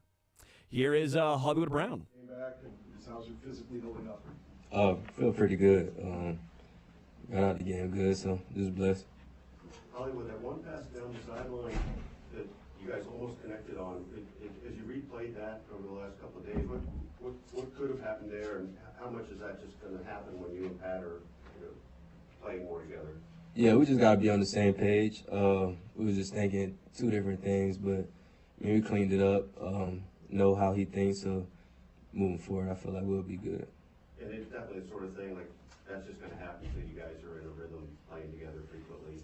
Yeah, I mean, got to get the reps in practice. Then you get them in practice, translate to the games. Andy talked about just you getting the first hit and getting tackled again. How did you feel like coming out of that experience? I felt good about it. Didn't know, can't simulate really being tackled, so I felt good about it. It seemed like your snaps were limited in this game. Did you feel like each snap you had out there, you were gaining confidence in what ways? Yeah, definitely. I definitely was trying to play more, but trust the process, trust the plan. How much, when you played in training camp, how much was things like that similar to what the offense is like now? Because things are different there. No DeAndre Hopkins, things are different now. How have you seen that transition to flowing into this offensive scheme that's going on right now? I mean, they do a good job here. I mean, they put me in stuff that I was familiar with. So yeah, it was a lot of stuff that I knew, and just got to keep integrating myself in the playbook and getting comfortable with more and more things. You excited about playing on Christmas? Yeah, definitely. When you say you're trying to play more, what's that process like? Is it literally just going up to Andy and asking? Nah, I mean, I knew what I was getting into going into the game, but as you get to playing, you're like, man, I want to play more, but you just gotta trust the process. What was it like for you going through all the rehab stuff? I know it can be a little bit lonely when you're around, but you're not around. But how hard was that? It was pretty tough, but I think I was over it quick. Just went to attacking it, showing up every day, trying to be there for the guys any way I can. So I think I only dwelled on it maybe for a couple days, then I was good. Was there a time that you maybe thought you weren't going to make it back this year? Yeah. I mean, when I first initially, got the information, it was told I was a small chance for me coming back for playoffs. But I was like, it's a chance, and it was like, yeah, it's a chance. Told me the recovery time, and from that point on, I just went to work. How important are these games? Like you said, the original timeline was probably playoffs. How important is it that you're able to get some games in before, obviously, what's the most important part of the season? Yeah, it was real important to me. I mean, because, these guys, they go through a whole season, you see a lot, they've been through a lot. So I wanted to get out there, get in football shape, get my legs right, get into the flow of things before playoffs. At what point in the process, the recovery, did you know you'd be back in the regular season? I don't know when in particular. I just know I always was eyeing, like around Christmas, and so I didn't know when would it be, but I was determined to try to get back around this point. What was your kind of mindset there in that period of time when you go from thinking, okay, this is 3 to 4 weeks, to then finding out that you're going to need to go surgery? What was it, in that mindset when you found out it was going to be longer than you originally thought? It hurt for sure. Like, I was definitely heartbroken about it. I felt like this was my best off season, my best camp, and I felt good about where I was at. So when I first heard like, you're gonna be out for a couple weeks, but I'll be good. I'm like, okay. Then when I found out I had to get surgery, it was tough. Processed it, but my family, they did a good job of supporting me. Staff here, everyone here was just like showing up every day, and it was like I was still a part of everything. So that was great for me, and even the fans, like how everybody embraced me. Like, I haven't played a snap here, and everyone showed me a lot of love. Sam, and then we'll go one more. Oh, did they explain to you when you had the surgery just the rarity of this and how rare it is for guys to actually come back and play as quickly of it? Yeah, I mean, it was really rare, especially the surgery part of it. But Dr. Miller, who did my surgery, he did a great job. I mean, I feel good, so they did a great job. Not really worried about it no more. So when you took the first tackle, was that like a little relief? Because you don't get hit in practice, right? Yeah, definitely. I got the first tackle. I'm like, okay, let's go. Thanks, Hollywood. Yep, appreciate you. I got the first tackle, and I was like, all right, okay, let's go.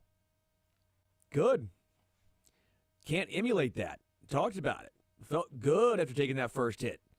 Can't emulate that in practice. Talk a little bit more about having to get the reps in practice, game time. Big reason why he wanted to come back and make sure he came back in the regular season before the playoffs. Got to get that connection with Patrick, although I will also point out, look good. Here is, though, Nick Bolton. Like you play on a Sunday and then a Thursday, this is similar to that. Do you ever feel like you're as prepared for the second of those 2 games on a short week as you are in a normal week? Yeah, honestly, for me personally, I like playing the mic. I kind of like having short weeks. A lot of similarity going to the following weeks, and yeah, I kind of like short weeks, kind of just go out there and just play. I think it comes down to man versus a man, less schematics and more physicality. You play this game on defense, kind of like those. You feel like it's worth it at the other end? You get those extra couple days off? Yeah, man, we got one goal in our mind right now, and that's to clinch the 1 seed. So anything it takes to get to that, if we're willing to do it.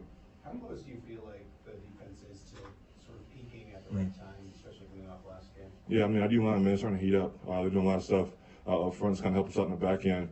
We got a lot of turnovers in the last couple of games, but a lot of those come from pressures and them mixing up fronts and getting pressure on the quarterback and forcing bad throws. And so, yeah, man, defensive line, man, for sure, up front, they're heating up.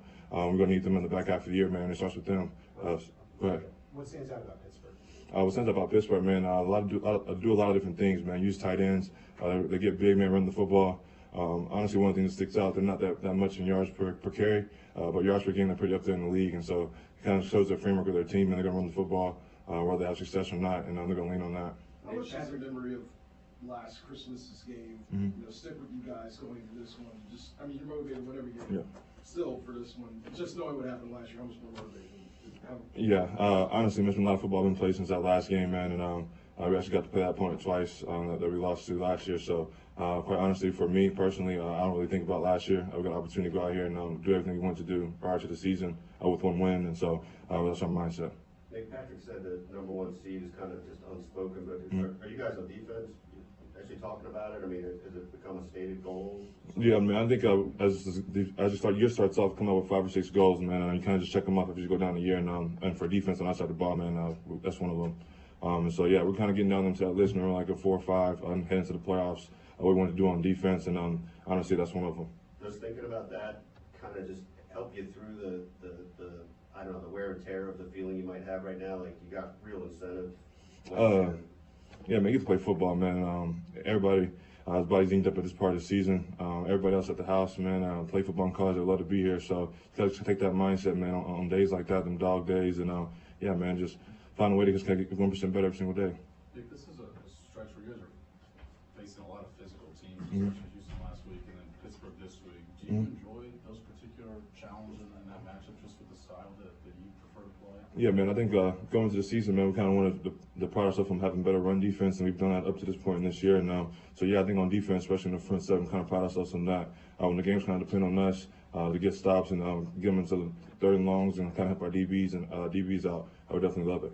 You mentioned the pressure Mhm. helps lead to some of the turnovers. Yeah. Is there any other things that you guys have been doing that have led to some of these turnovers, or is it just kind of how football goes sometimes? Yeah, it's kind of how football goes. We've kind of been punching out the ball, trying to get some forced fumbles. We really haven't had those as much this year as we have in years prior. But interceptions, man, they're kind of going down the ball, man. We're kind of getting them in bunches. And so, yeah, I think defensive line, man, they've done different things up front to kind of help out a little bit. You saw Chris, man. I don't know the last time I saw Chris run a stunt. We got in there, ran 2 of them last week. So stuff like that, man, kind of helping our D-line out. Leo had to punch out last week, Yep. right? And I don't see you guys punch as often as some other teams do. How has that kind of evolved as a tactic in what you guys are doing? Yeah, man, I think just having population at the football. We probably pride ourselves on making the first person in make the tackle. A lot of our tackles are one-on-one in space. Kind of how our defense is and how teams are attacking us. And so, I mean, it's kind of semantics and how the game kind of falls out. But yeah, man, we got a lot of one-on-one tackles, man. So, I mean, we love the turnovers, man, but we need to get the tackle as well. You guys mentioned we just win a game and you're in, so that's the goal this week. Were you watching the Buffalo game at all yesterday? Was there a little part of you when they were down 14-0? Yeah, I think back after that game, man, we were all watching, I think, in the first quarter or so, but then we were meeting all afternoon. So we kind of missed it all to the back half of the end, and then Buffalo kind of took control. So, I mean, honestly, kind of want to go 1-0 this week. That's our mindset. Regardless of what happened in that last game, we need this win. All right, thanks, guys. Yeah, thank you. That was Nick Bolton right there. We will take a break. We'll come back. When we come back, we will talk and break down the pressers. Mick Schaefer joins us at 1. You're listening to Sports Radio 810 WHB.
Welcome back to the Zone.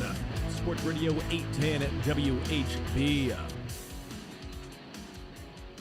Sterling Holmes, Dylan Michaels, and I just crushed a large piece of cake.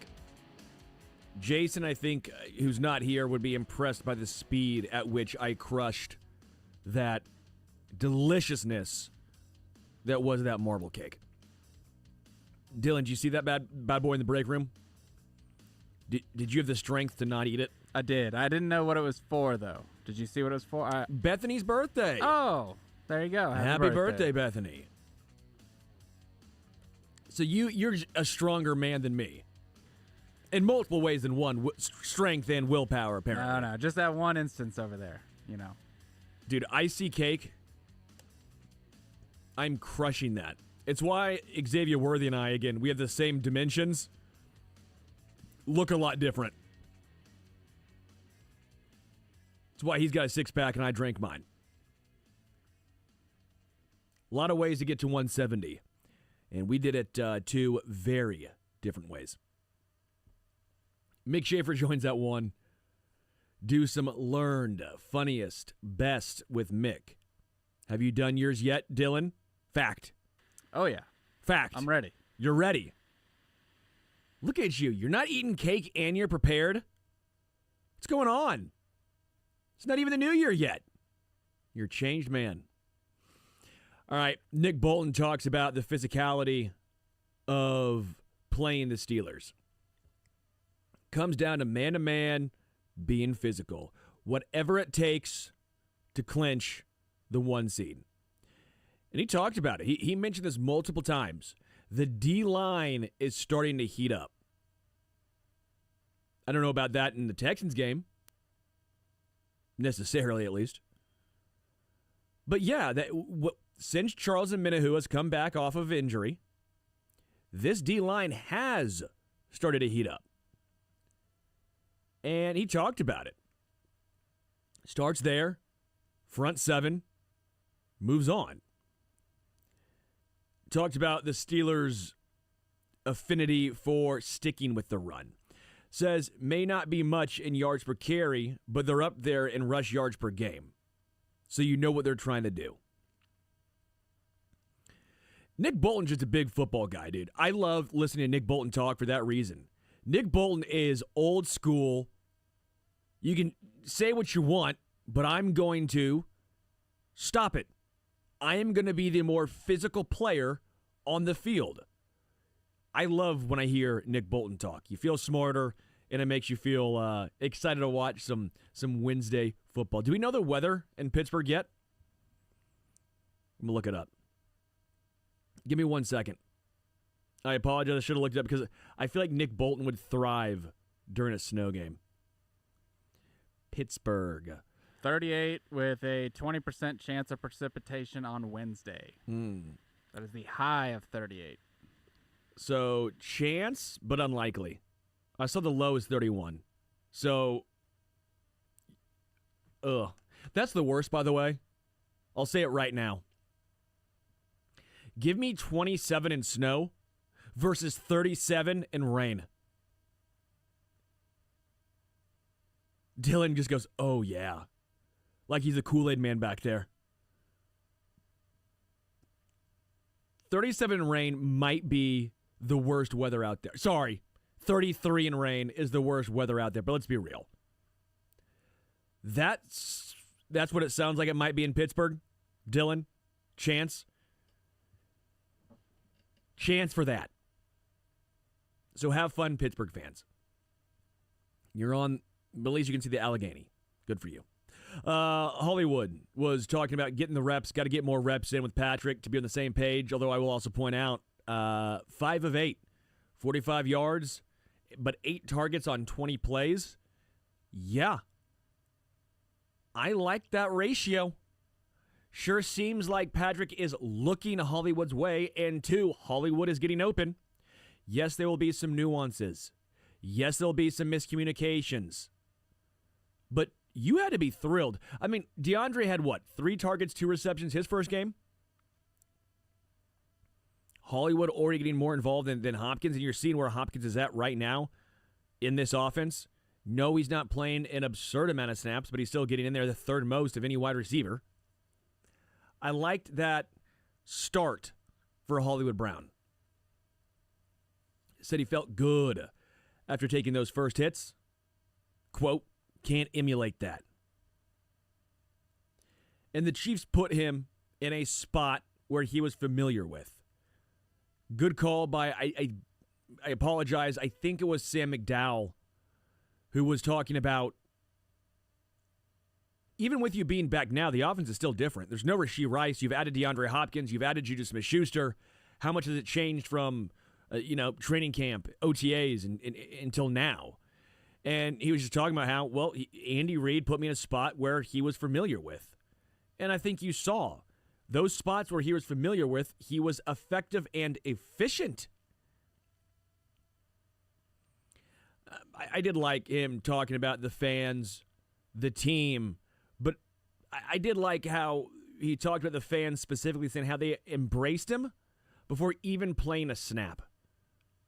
Hollywood sounds excited to be in Kansas City.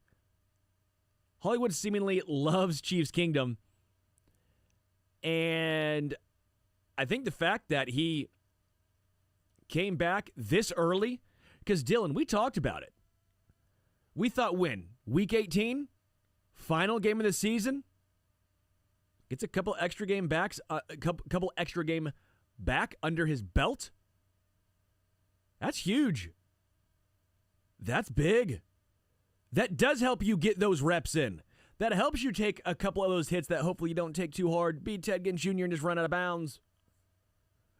But still, this helps you come playoff time, because instead of playing 20 snaps in the playoffs, maybe you're playing 40. And he talked a little bit about going through the rarity of the surgery and all of that, and he said that there was a time where he thought he wasn't coming back, but when he was told that he might have a chance come playoff time, he knew. Once there was a sliver of a chance, he was going to do it. I did laugh, though. He was talking about how he wanted to go back in the game more, and or he's going to go up to Andy. Just say, hey, Andy, you want to go in the game more? He said, no. I knew what we were getting into for the game plan heading into the game. But once the game starts, he goes, I wanted to get in more. I don't blame Dylan, you've been there before, right? You played college ball. You were a pitcher. You don't want to give that ball up once you're in. Don't want to get cold. Once you're in, you're in. I like that from Hollywood. Because, by the way, Dylan, how long have we said we wanted the Chiefs to have an alpha? Yeah, now they have two. You could argue. Him and Hopkins. Yeah. I'm not saying me first, guys, by the way. No, there's a massive difference. Massive difference. But a guy who wants the ball. I'm not saying some guys don't want the ball, but I'm saying guys who will the football to them on third down. That's like a saying in the NFL, is they willed the football to them. Guys that just demand it by being open, where, he's open or he's beating his guy off the line of scrimmage. I'm going to stick with this read. Like, that's what you're saying. When you see Hollywood Brown get open, Xavier Worthy get open, DeAndre Hopkins gets semi-open, doesn't really matter because he's coming down with the football no matter what. That gives me so much confidence in what this team could be come playoff time, what this offense could be come playoff time. Patrick Mahomes talked about it right there.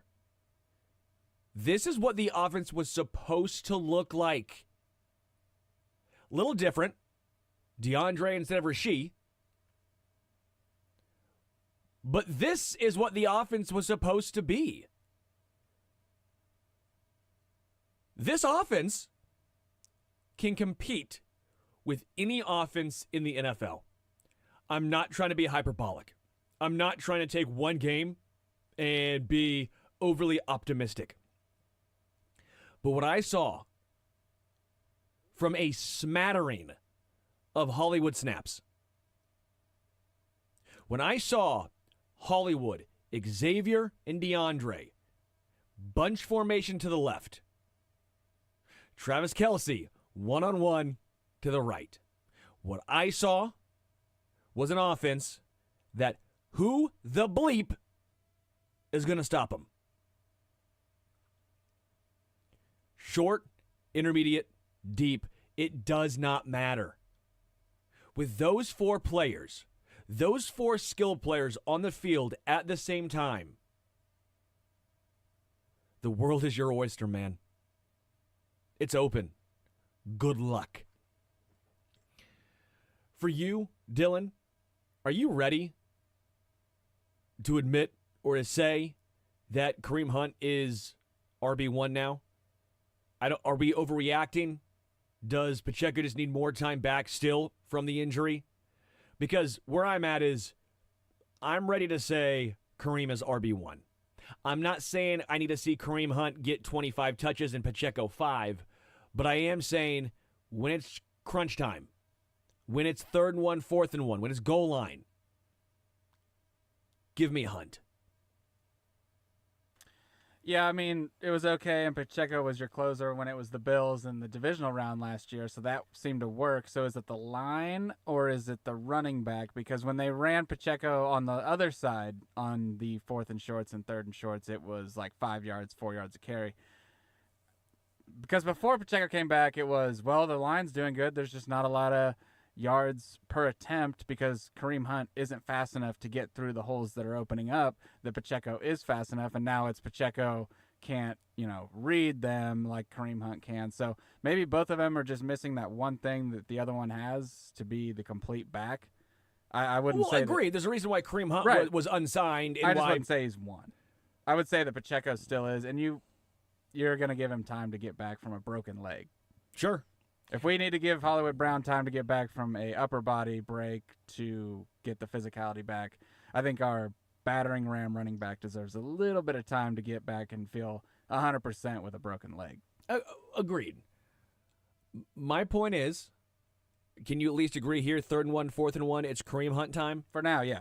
Now. I would say yes. He has the closer trait more so now than Pacheco because he just gets the football and sees the smallest, Gale Sayre, 6 inches of daylight, and I'm gone. So that's kind of all Kareem Hunt needs, and maybe even less. Kind of another quote of Marty Schottenheimer to Christian Okoye, if there's not a hole there, make one. Yes. So that's kind of Kareem's deal. And Pacheco has more speed and burst because he's younger. Sure. But what I find warming, again, some positivity here. You still have 2 more games to figure out this rotation. Even though that Pacheco got stopped, right? Even though Pacheco is getting stopped on these short yardage 3rd and 1s, 4th and 1s. You're finding out that that's not his role right now, right? Wouldn't you rather find that out now than come playoff time? Because what happened after he got stuffed? Kareem Hunt became the guy in this game against Houston, right? That has to be at least somewhat telling in my mind of, okay, you ran into the back of your O-line, hole or not, that's where you went.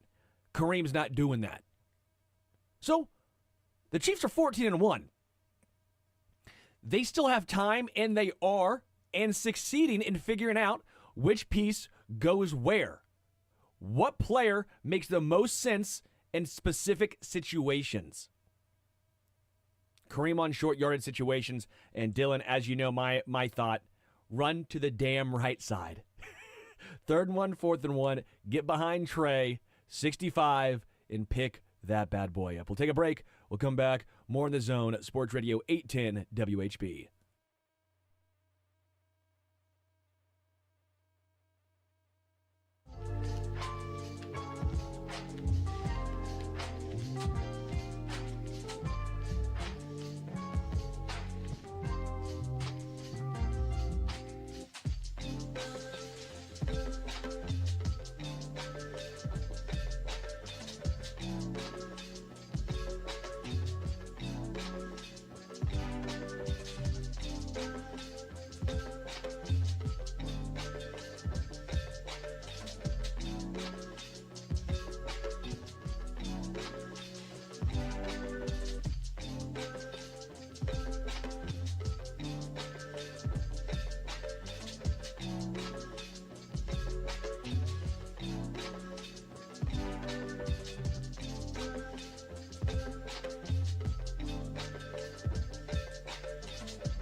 Holmes, Dylan Michaels, no Jason Anderson. Mick Schaefer joins that one.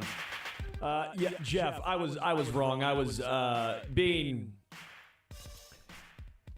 generic when I said Andy Reid gets off the plane and immediately goes to start studying for the Steelers. Yeah, you're right. They played at home. I was being just the generic. They get off the plane. I should have said he gets back from Arrowhead to the practice facility. Good catch, Jeff. I was being generic. That's what I get, Dylan, right? You know when you just say get off the plane, get off the bus? You got what I was saying, right, Dylan? You got it. I pick up what you're putting down. Oh, yeah? Yeah, baby? What happened to the Christmas music, by the way? You played on Friday and not today? It's because Jason was traveling. I knew Jason was on the way out. It's the last day of the Christmas shopping season. If you haven't done it already, I guess today is I need to shop emergency today. Last day. Oh, baby. Oh, baby. I want to set everyone of the weekend with some holly jolly tunes. So. You know what's great? You order stuff that's supposed to go in the stockings, right? I'm so excited. I got it done. It's why I shop in person typically. Go to online. You know, Dylan, I'm moving houses right now. I have forwarding address on my whatever it's called, your forwarding address thing. I order 2 packages. Same place, same store. Guess what happens? One comes one day. I'm like, great, awesome. It worked. We've done it. I figured it out. I'm smart. I got cocky. You know that second package that had all the stuff for all the stockings for the entire family? Didn't come. I wonder why. I look it up. It said forwarding address updated. Yay, I did it right. Then it's like, can't forward, no forwarding address. I'm like, I threw him, almost cussed right there. I threw it down. I threw down, and I don't know who to call. I'm not going to yell because it's holiday season. I'm nice. I'm just going to forget about it and say, hey, guys, I thought of you. This is what you were going to get. So sorry that your hands are bloody right now because it's cold outside. That hand lotion you were going to get, just pretend that you have it on you, okay? It's imaginary. You print out pictures. You print out pictures. It's just as good, right? Yeah. Hey, Dad, light that incense. Light the incense I was going to get. That's a defeated move because, you ordered it with so much time. So much time. And it shouldn't be this way. And 2 then you look weeks like all early. the people that just got a gift that day. Yeah, 2 weeks early. And this is why I shop in person. This is why I do it. Thank you to everyone who's a postal worker. I told you. Or across the street, it's got everything. They got everything. I got to go need. there. Well, they don't have, I think it's called Nag Champa, the incense. Well, I mean, I have no idea what that is. I like incense. My dad likes incense. We like the smell. It smells good. Me too. I just whatever they send in the incense holder or thing packet. I just So it's on me, and appreciate everyone who works for FedEx, UPS, everyone, right? USPS, Amazon. Dylan raised his hand. Who works for? I'm more the return side. Yeah, everyone loves that part of it. Because in full transparency, this is so hard this time of year. Give a shout out to those people because that's hard work right now. I do feel for those folk. So I'm blaming myself. I don't think it's my fault, but I'm still gonna blame myself. I probably messed up somewhere along the line. We'll be joined by Mick Schaefer in the 1 o'clock hour. We'll take a break. Come back. More Zone at Sports Radio 810 WHB.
St. Nick.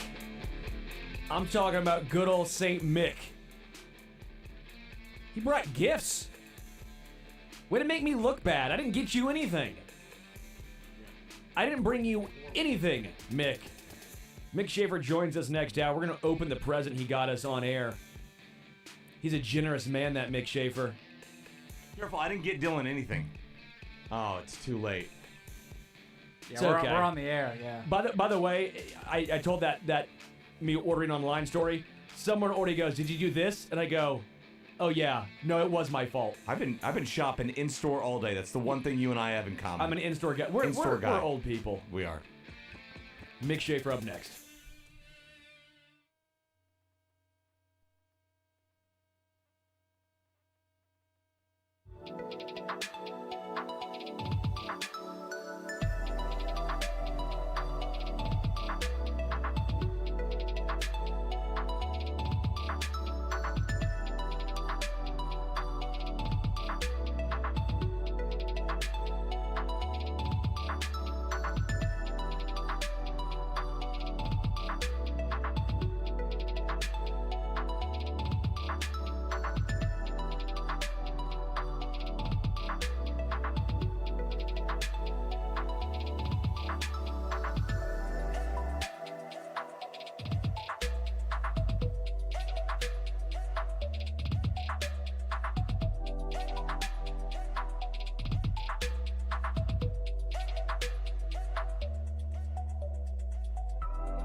Mick, how are you? I'm great. I'm were in you- the. Were you trying to start a slow clap for yourself? I did.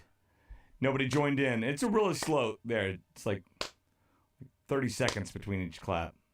I do think people get slow claps and they start going too fast too soon. Sure. Slow clap for a reason. I'm in the holiday spirit, fellas. I'm ready to go. Ready for Christmas. Let's get this thing underway. All right, Dylan, have you opened your present yet from Mick? I have not. All right, open it up. Let's go. 3, 2, 1.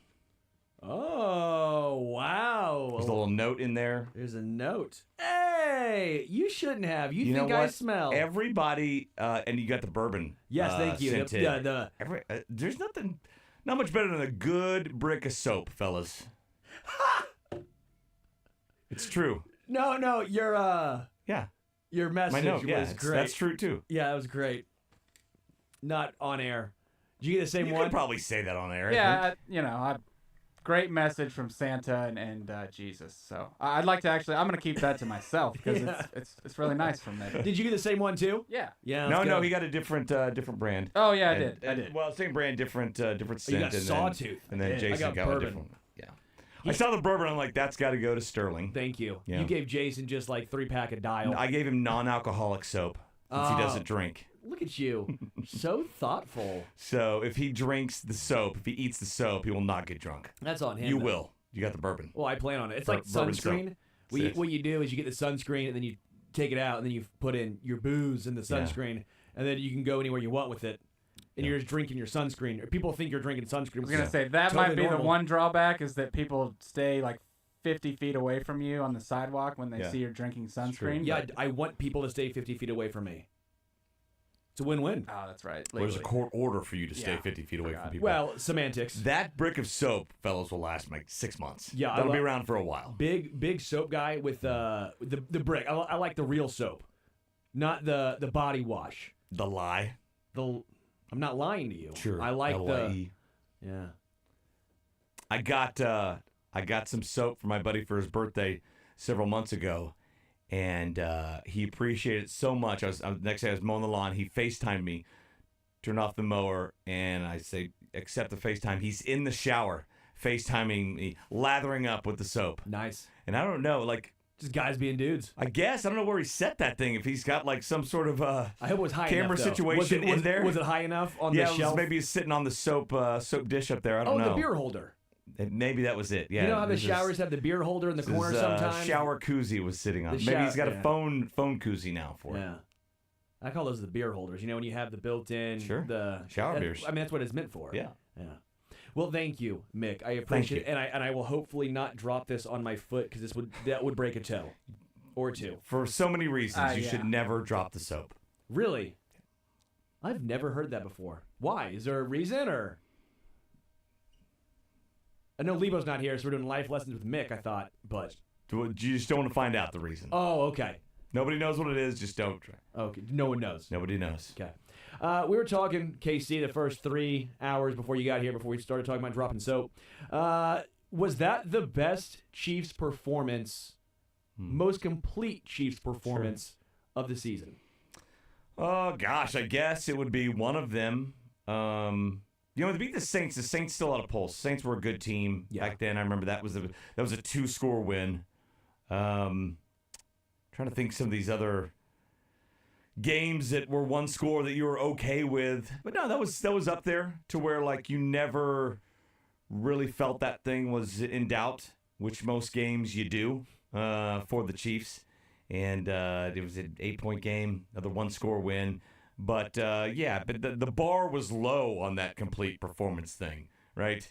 But I love the what they had a 13-play drive, another 13-play drive. They had like an 11 and a 12, or an 11 and a 10-play drive, all that resulted in points. I believe it resulted in 24 points, 3 touchdowns and a field goal. Nice. That was great. Yeah.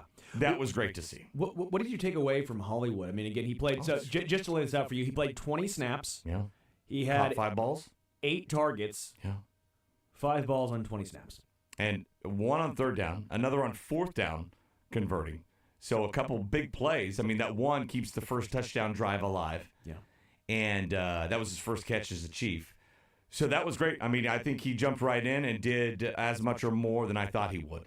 And so, man, we kind of forecasting, looking ahead to next year. Seren was at the station last night for Sunday Sound Off. And this wide receiver core, when Rasheed gets healthy next year, and just the emergence here of Xavier Worthy, I think everybody was excited about him to begin with. But these last 5 games, he has taken off. He's become the new Rasheed Rice. He's the security blanket. He's the guy Patrick Mahomes is looking at first. You have those two, and then Hollywood Brown, and then we'll see what happens with D-Hop and all these other guys. Hollywood's not under contract next year. Bring him back. I'm with you. Games. I'm with you. I'm just saying right now, though, all you really have is Xavier and Rasheed for next year. I'm thrilled by it. Should be thrilled by it. I'm just saying, I would love to see Rasheed in this offense as well. I just don't know. I would assume DeAndre or Hollywood. You're not bringing both back with Rasheed, I don't think. That's just too much. Probably not. But if you can get one of those guys back, I'm all the way in. I feel like it's going to be Hollywood. When it comes to what Xavier did, and I think that's the most, or maybe the biggest takeaway I've had as the season's gone on, and you mentioned it, the security blanket, 11 targets, 7 receptions, 65 yards. Remember when he was brought in and all it was going to be was, oh, he'll be a deep ball guy. Even if he's not catching the deep ball, he's taking pressure off of guys underneath. No, he's the guy now going underneath because the deep ball hasn't been working. 3 carries in that game, too. I just, 10 touches, right? And he's getting a carry, it seems like at least one a game. Like, I love how involved he's been. I love his route running. I love that Jason talked about this before when he was drafted, where it was, he's not just a guy who runs a 4.2.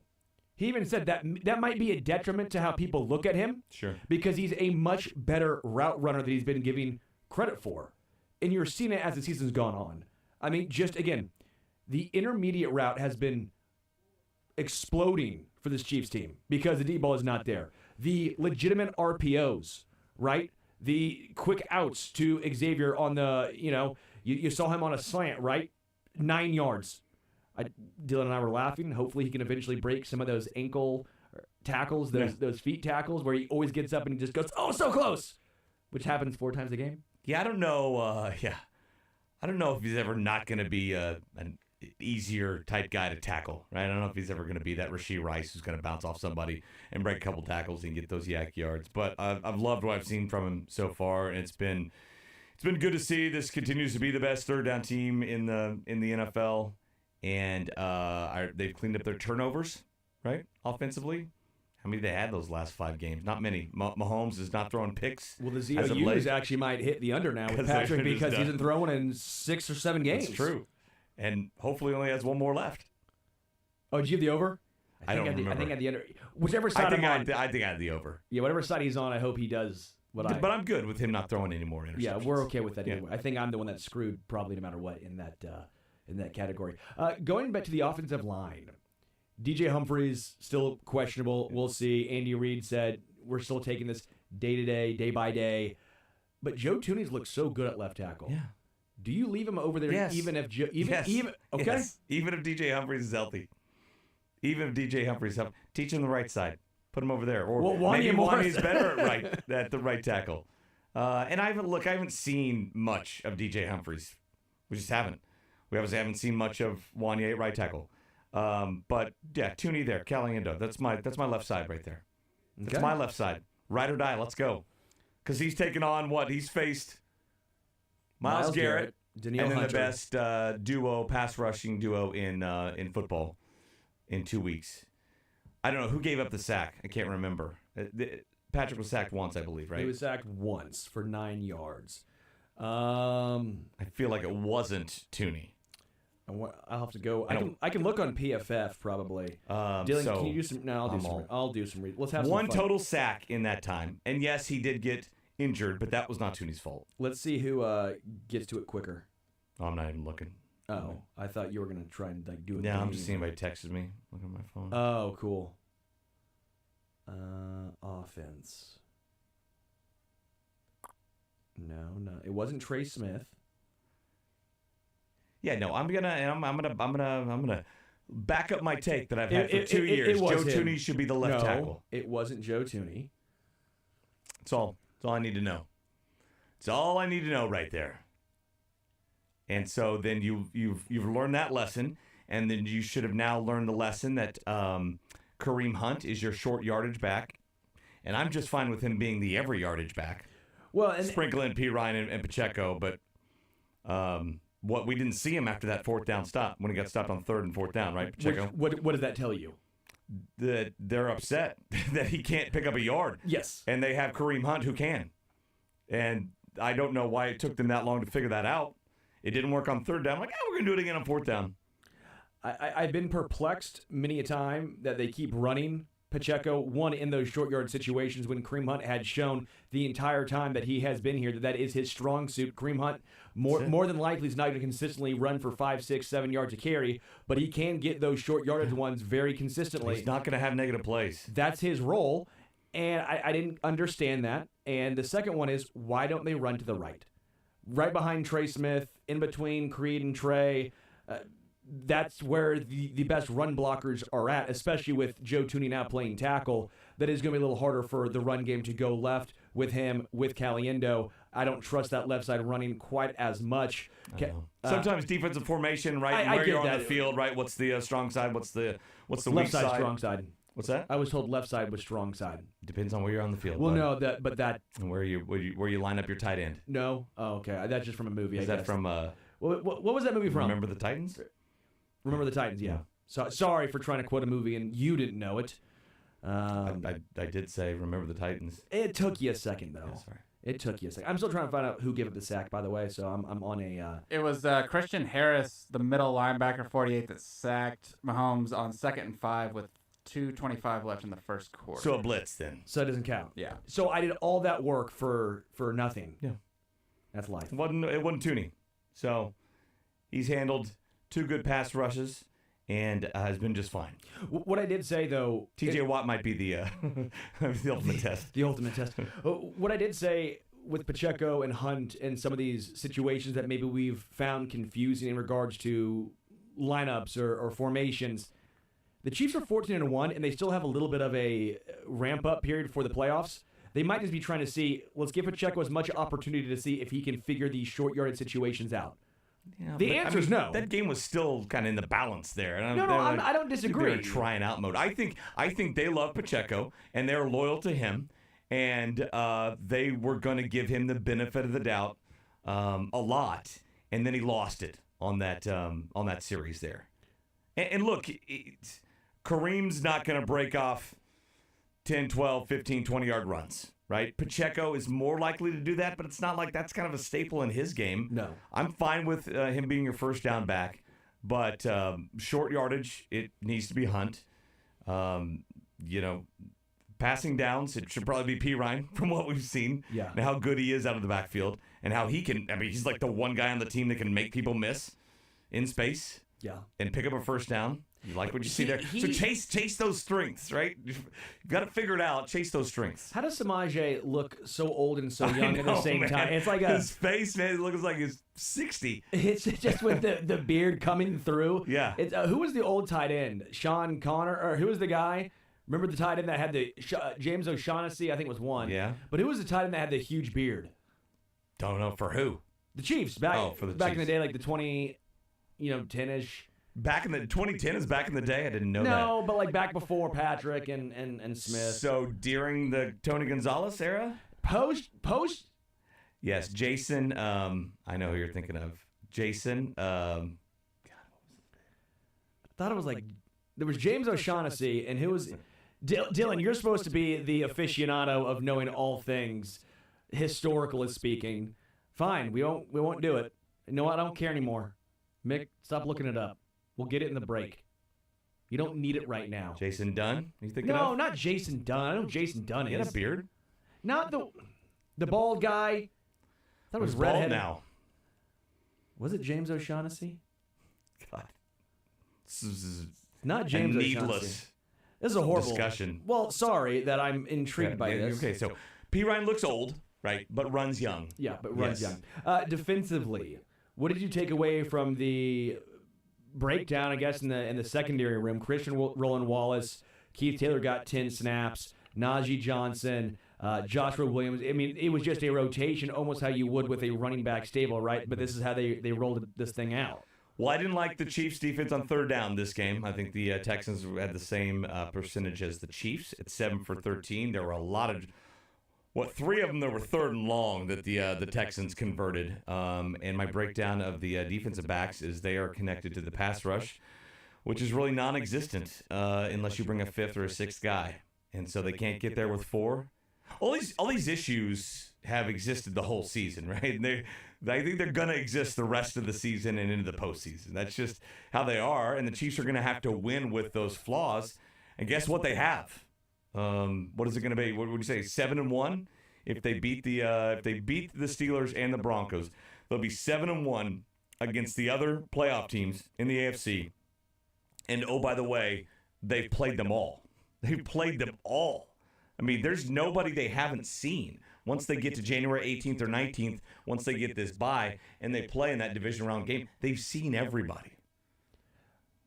What did you learn anything from this last game as far as where they? Because again, for me, I feel more comfortable now with where this offense stands. I feel more comfortable even with only 20 snaps going to Hollywood Brown, seeing what the offense could look like. And Patrick talked about it, saying this is basically what the offense should have looked like coming out of training camp with Hollywood and Xavier Worthy, and obviously no Rasheed Rice, but with DeAndre Hopkins, you had that kind of X on that side. Because, again, this is, to me, the best the offense has looked, the most consistent the offense has looked. The fact of the matter is when you have DeAndre Hopkins, Xavier Worthy, and Hollywood Brown in that bunch formation on one side and Travis Kelce one-on-one on the outside on the other side, I don't know what a defense is supposed to do. Mm-hmm. You put them in such a difficult position. This, to me, was after one of potentially the Andy Reid worst coach games we have seen, one of the best or better coach games from Andy Reid. So I don't know if you learned anything from here, but I guess for me, I almost learned a sense of comfortability in what this offense is going to look like as they ramp up into the playoffs. I wonder, so Tony Gonzalez's touchdown receiving record, right? The Chiefs have that he's tied with Travis Kelce now, right? Does that count postseason or no? Dylan shaking his head no, and I trust him. Because I don't think we're going to see it broken this year. They seem to never count postseason stats. They seem to not, which is the dumbest thing in the world. Agree. These are the biggest games of your lives. Like the most important games. Now we're not going to count that one in January or February. But yeah, early October, late September, absolutely those stats count. Like, the think about stupidest thing. Adam Vinatieri and his Hall of Fame when they go and do his stats. Like, none of those massive postseason kicks that basically are the reason why you remember Adam Vinatieri will be counted towards his point total for his entire career. And every week, Mahomes is like passing Dan Marino, right, for some touchdown or yardage record through their first 7 years or 8 years or whatever, and Mahomes always has to forfeit that first year, right, because he didn't start. I'm like, he's already passed him, right, because he's played 18 games in the postseason. He's played more than a season in the postseason. You just aren't counting those stats for whatever reason. So what I learned, if Dylan's right on that, I think he is, I don't think we're going to see Travis Kelce could not pass that mark at all. I think he's going to play one more regular season game. And then the playoffs, and I wouldn't be surprised if he hangs it up after this year. And I'm doubling, tripling Travis Kelce. It's going to be Jerry Rice Day 2.0. And they got down to the 4, I think, a first and goal at the 4. Can't remember what quarter it was, and we were like, okay, just first 2 downs, look for 87. Get him this record at home. It's the last home game of the year. And they didn't. Or maybe they did, and it didn't transpire. So that's maybe what I learned. Like, he might just end up tied with Tony Gonzalez, and I wouldn't be surprised if Travis Kelce doesn't care. He might not even know that he's tied right now. I think he knows that he's Tony tied. Gonzalez. He gets people tweeting at that nonstop. I'm sure he knows. I'm sure he knows. I doubt he's looking at his replies a lot on Twitter. Really? Yeah. So when when someone says good game to him, you think when you say that, when I say good I'm game sure to him, dang, you caught me. You caught me. We'll take a break. We're going to try and find out what we learned, including if I can learn who that tight end was that had the big beard. His best. Sean McGrath! Thank you. What year was that? I don't remember that guy. 2013 was when I found it on the Football Reference. How long did he play for the Chiefs? I have been going through so many years. No, I'll go back. Sean McGrath. His first year was with Andy. He does seem like a bald, bearded guy. Seems like an Andy Reid guy. How did I at miss tight Sean end. McGrath? That's So- why. Yeah, he played with Anthony Fasano. Remember Anthony Fasano? Oh, yeah. Yeah, that team because he was an actual tight end that caught passes for the Chiefs for a period of time. Sean McGrath was here how long?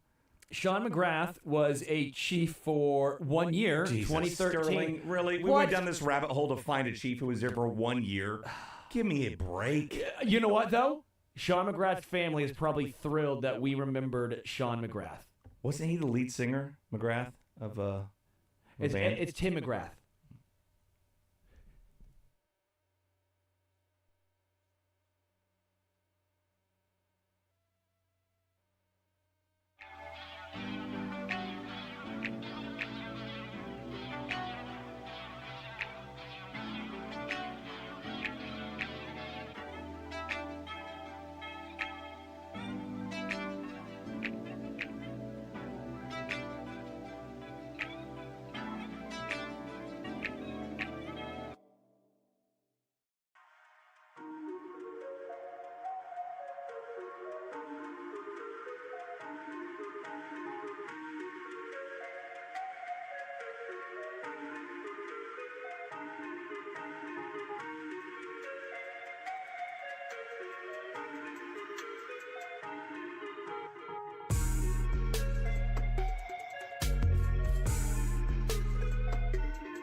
Dylan, Mick, first Jason. names only.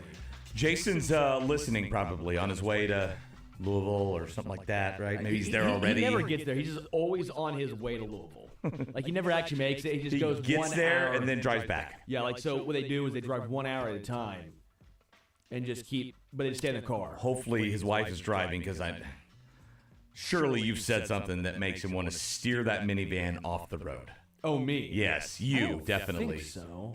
Today or Friday? Down into like a ravine. I think any day. I'm a nice enough fellow. I don't think so. Yeah, you're a great guy, but some of the stuff you say, Sterling, the Sean McGrath deal. The my Sean God. McGrath, come on. How do you not remember Sean McGrath? That's on you. I remember Mark McGrath, lead singer of Sugar Ray. Every morning, there's a halo hanging from the corner of my See, four-post bed. you know lyrics of his song, Sean McGrath, man. I still don't remember that guy. He said he caught 26 passes for the Chiefs. Yeah. 2013? Yeah. Well, don't remember. Should have. Must have Huge been 26 catches. in the kitchen or something like that. Every single one of those catches. Yeah, maybe. You get hungry a lot. All right, learned. I learned that Joe Burrow got his offensive linemen samurai swords. What a weirdo. Got them all katanas. Apparently, Is that the brand? Katanas?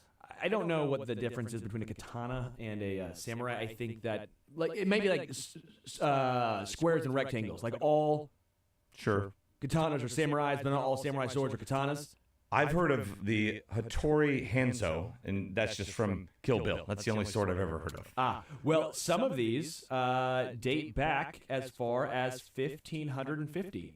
So these are like legit, not, Joe Burrow's not just going to go to, Toys R Us and get the kitty kind. Sure. He's getting some legit from some dynasty back then. Yeah, no, that doesn't surprise me. The guy that he looks like Ellen now, and he has a Batmobile that he gets his offensive linemen gifts that have no practical purpose whatsoever. Yeah. I guess you just I don't know, you put them in a shadow box, you hang them on your wall in your basement. That's what you do if you're those guys. Hopefully you don't train with them. Yeah, it's a little weird because, some people get like watches or cars or, something Yetis, usable. boots. Yeah. Something usable. This, you can look at it. Unless maybe the offensive linemen need them because they're not Here's protected. something that I'm really interested in, but 99% of the rest of the world is not. Here you go, guys. Do you think it was also maybe like a subtle jab, like, hey, you can't protect with your hands. Maybe you might need this to help protect me back there. Maybe. So that's what I learned, by the way, is yeah. I love this. One of the offensive linemen, rookie center Matt Lee, says he called it the perfect gift because the sword is something he would never buy on his own, but will always be on display. Yeah. Yeah. Again, Here's a sword. Not usable. He goes, when I'm 45 and someone asks me, what's the story about that? I'll end it with, and Joe Burrow gave it to me. Why is that the age when you're looking that far into the future? Oh, I'm really old, like 45. He's a rookie. Damn it, man. Wow. So we were right. Unusable gift. All right, Dylan, what did you learn? So I learned that if you play for the Buffalo Bills and your name is Josh Allen, you can just throw the football into triple coverage or double coverage, but as long as it's in the end zone, and then they bring it out to the 1 yard line, CBS will actually run as your PR team and then call it an arm punt instead of an interception, like the rest of the quarterbacks get. What down was it? No, it was fourth down. Was it third down? It was third down. It was third and 16. But it was what was that guy thinking? Terrible pass. Down the ball. That aggravated me, and then also throwing a behind, like a backwards pass in your own red area. And when it's 9 degrees out. I just couldn't believe it. It's why when people ask, like, why don't you take the Bills or the Ravens, like all these teams, you're like, because when have you seen Patrick do that? Yeah. Like, when have you seen, like, Patrick has never looked like he's dropped acid and decided to play quarterback in a game.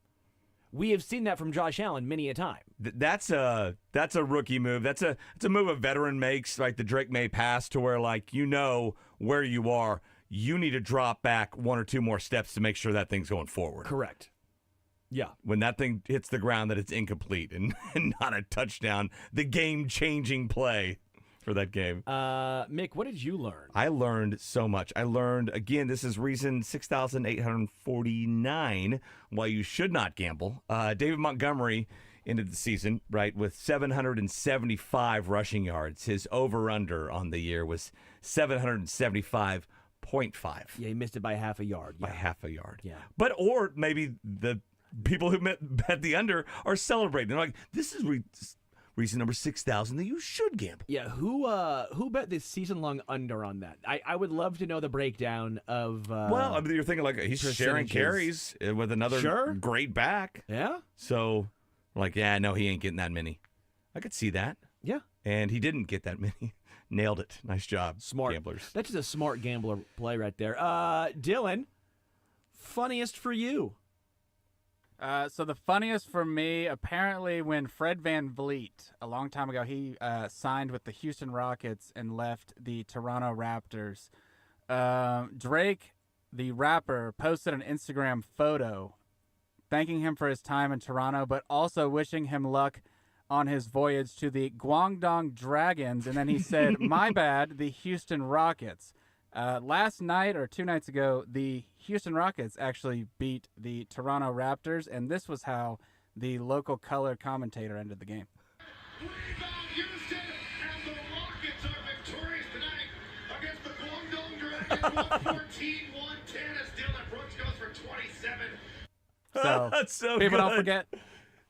So wait, so what was Drake's intent there with Dissing the he's Rockets? dissing. He was calling them the Guangdong Dragons, which is I believe it's Chinese, not an NBA team, not guys. an NBA team. Yeah. Yes, and ripping on the Houston Rockets back when they were very, very bad. People don't forget, you know. And so was he dissing on Fred VanVleet much at all, or just More on Houston? Yeah. Okay, Saying like, yeah. thanks for your time. You know how people like say Fred's like, a the good team dude. will I'd even hope put it. not. But no, then Drake was the one that captioned it. That's so good. Luck with the Guangdong Dragons. Is VanVleet still with the Rockets? Yeah. Rockets, okay. Which are third place right now in the West. That's pretty good, man.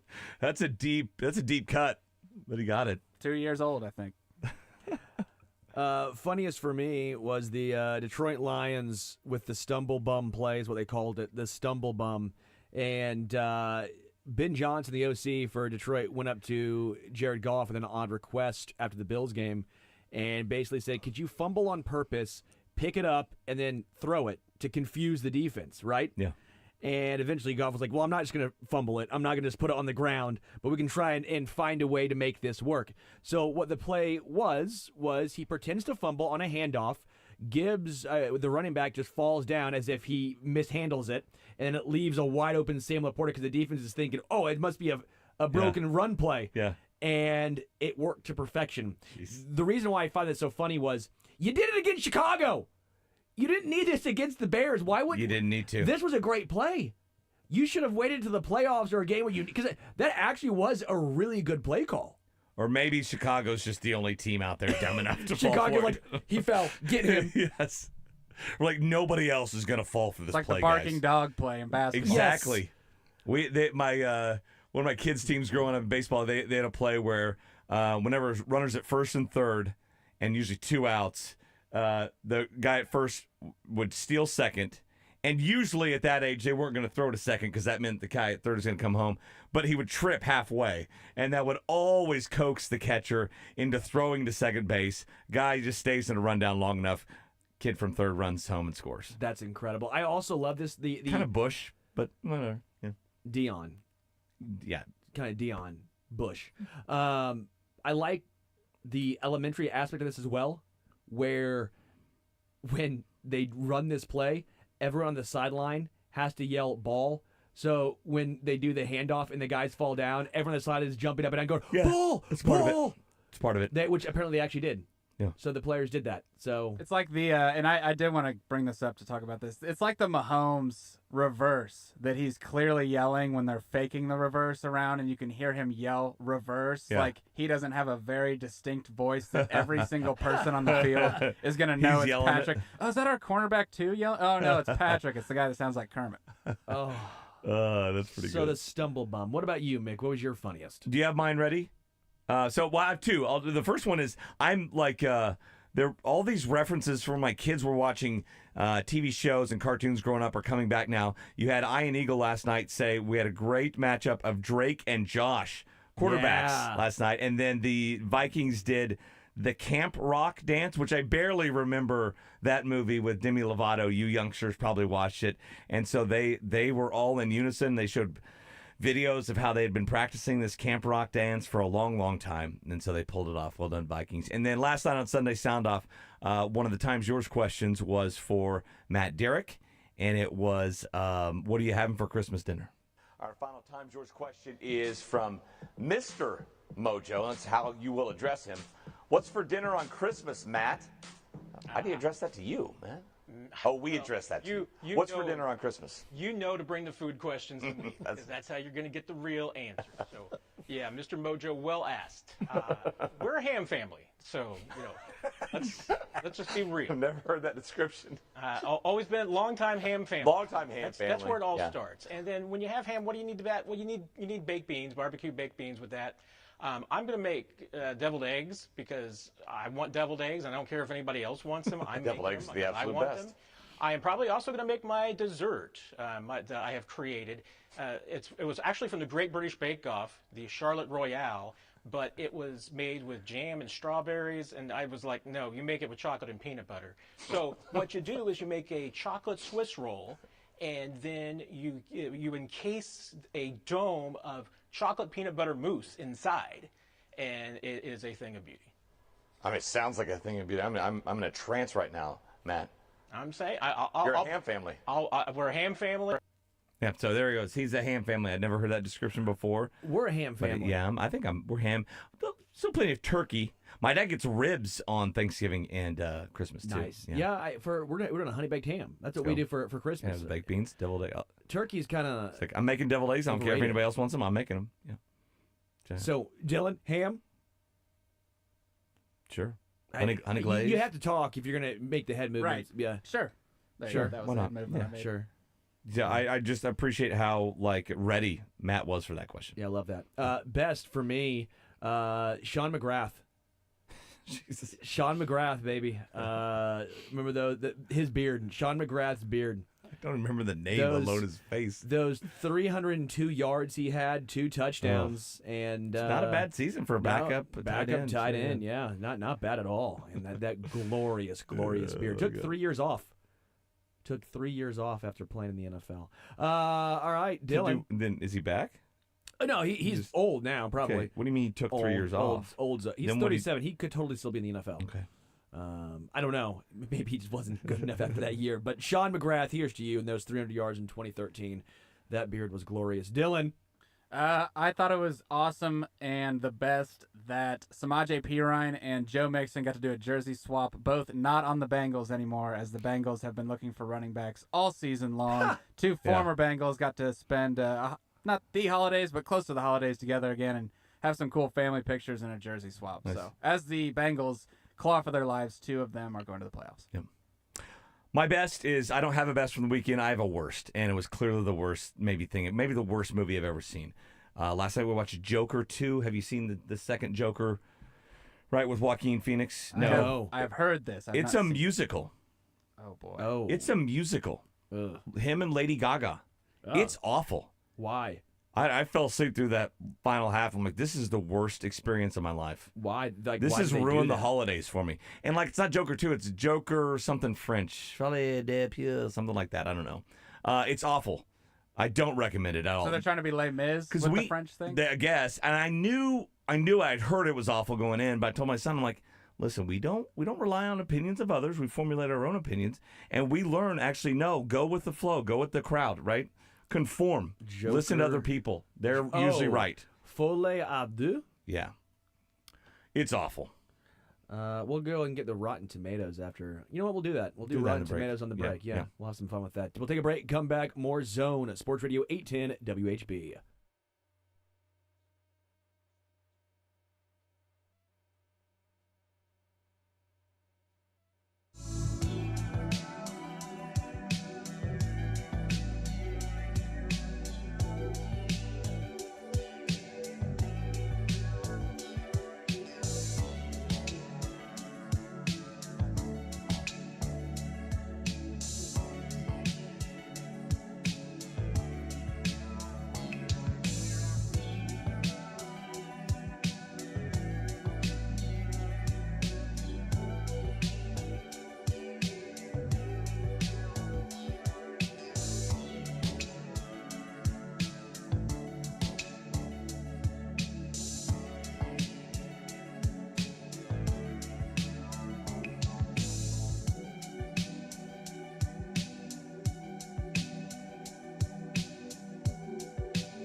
be in the teens or maybe single digits, honestly. The tomato meter is a 31. Yeah, and suck. the audience says it's a 32.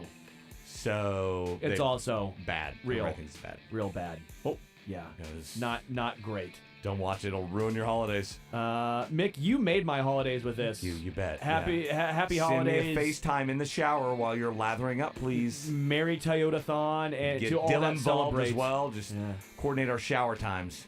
Yeah. Coordinate our shower times. It's a normal thing guys do.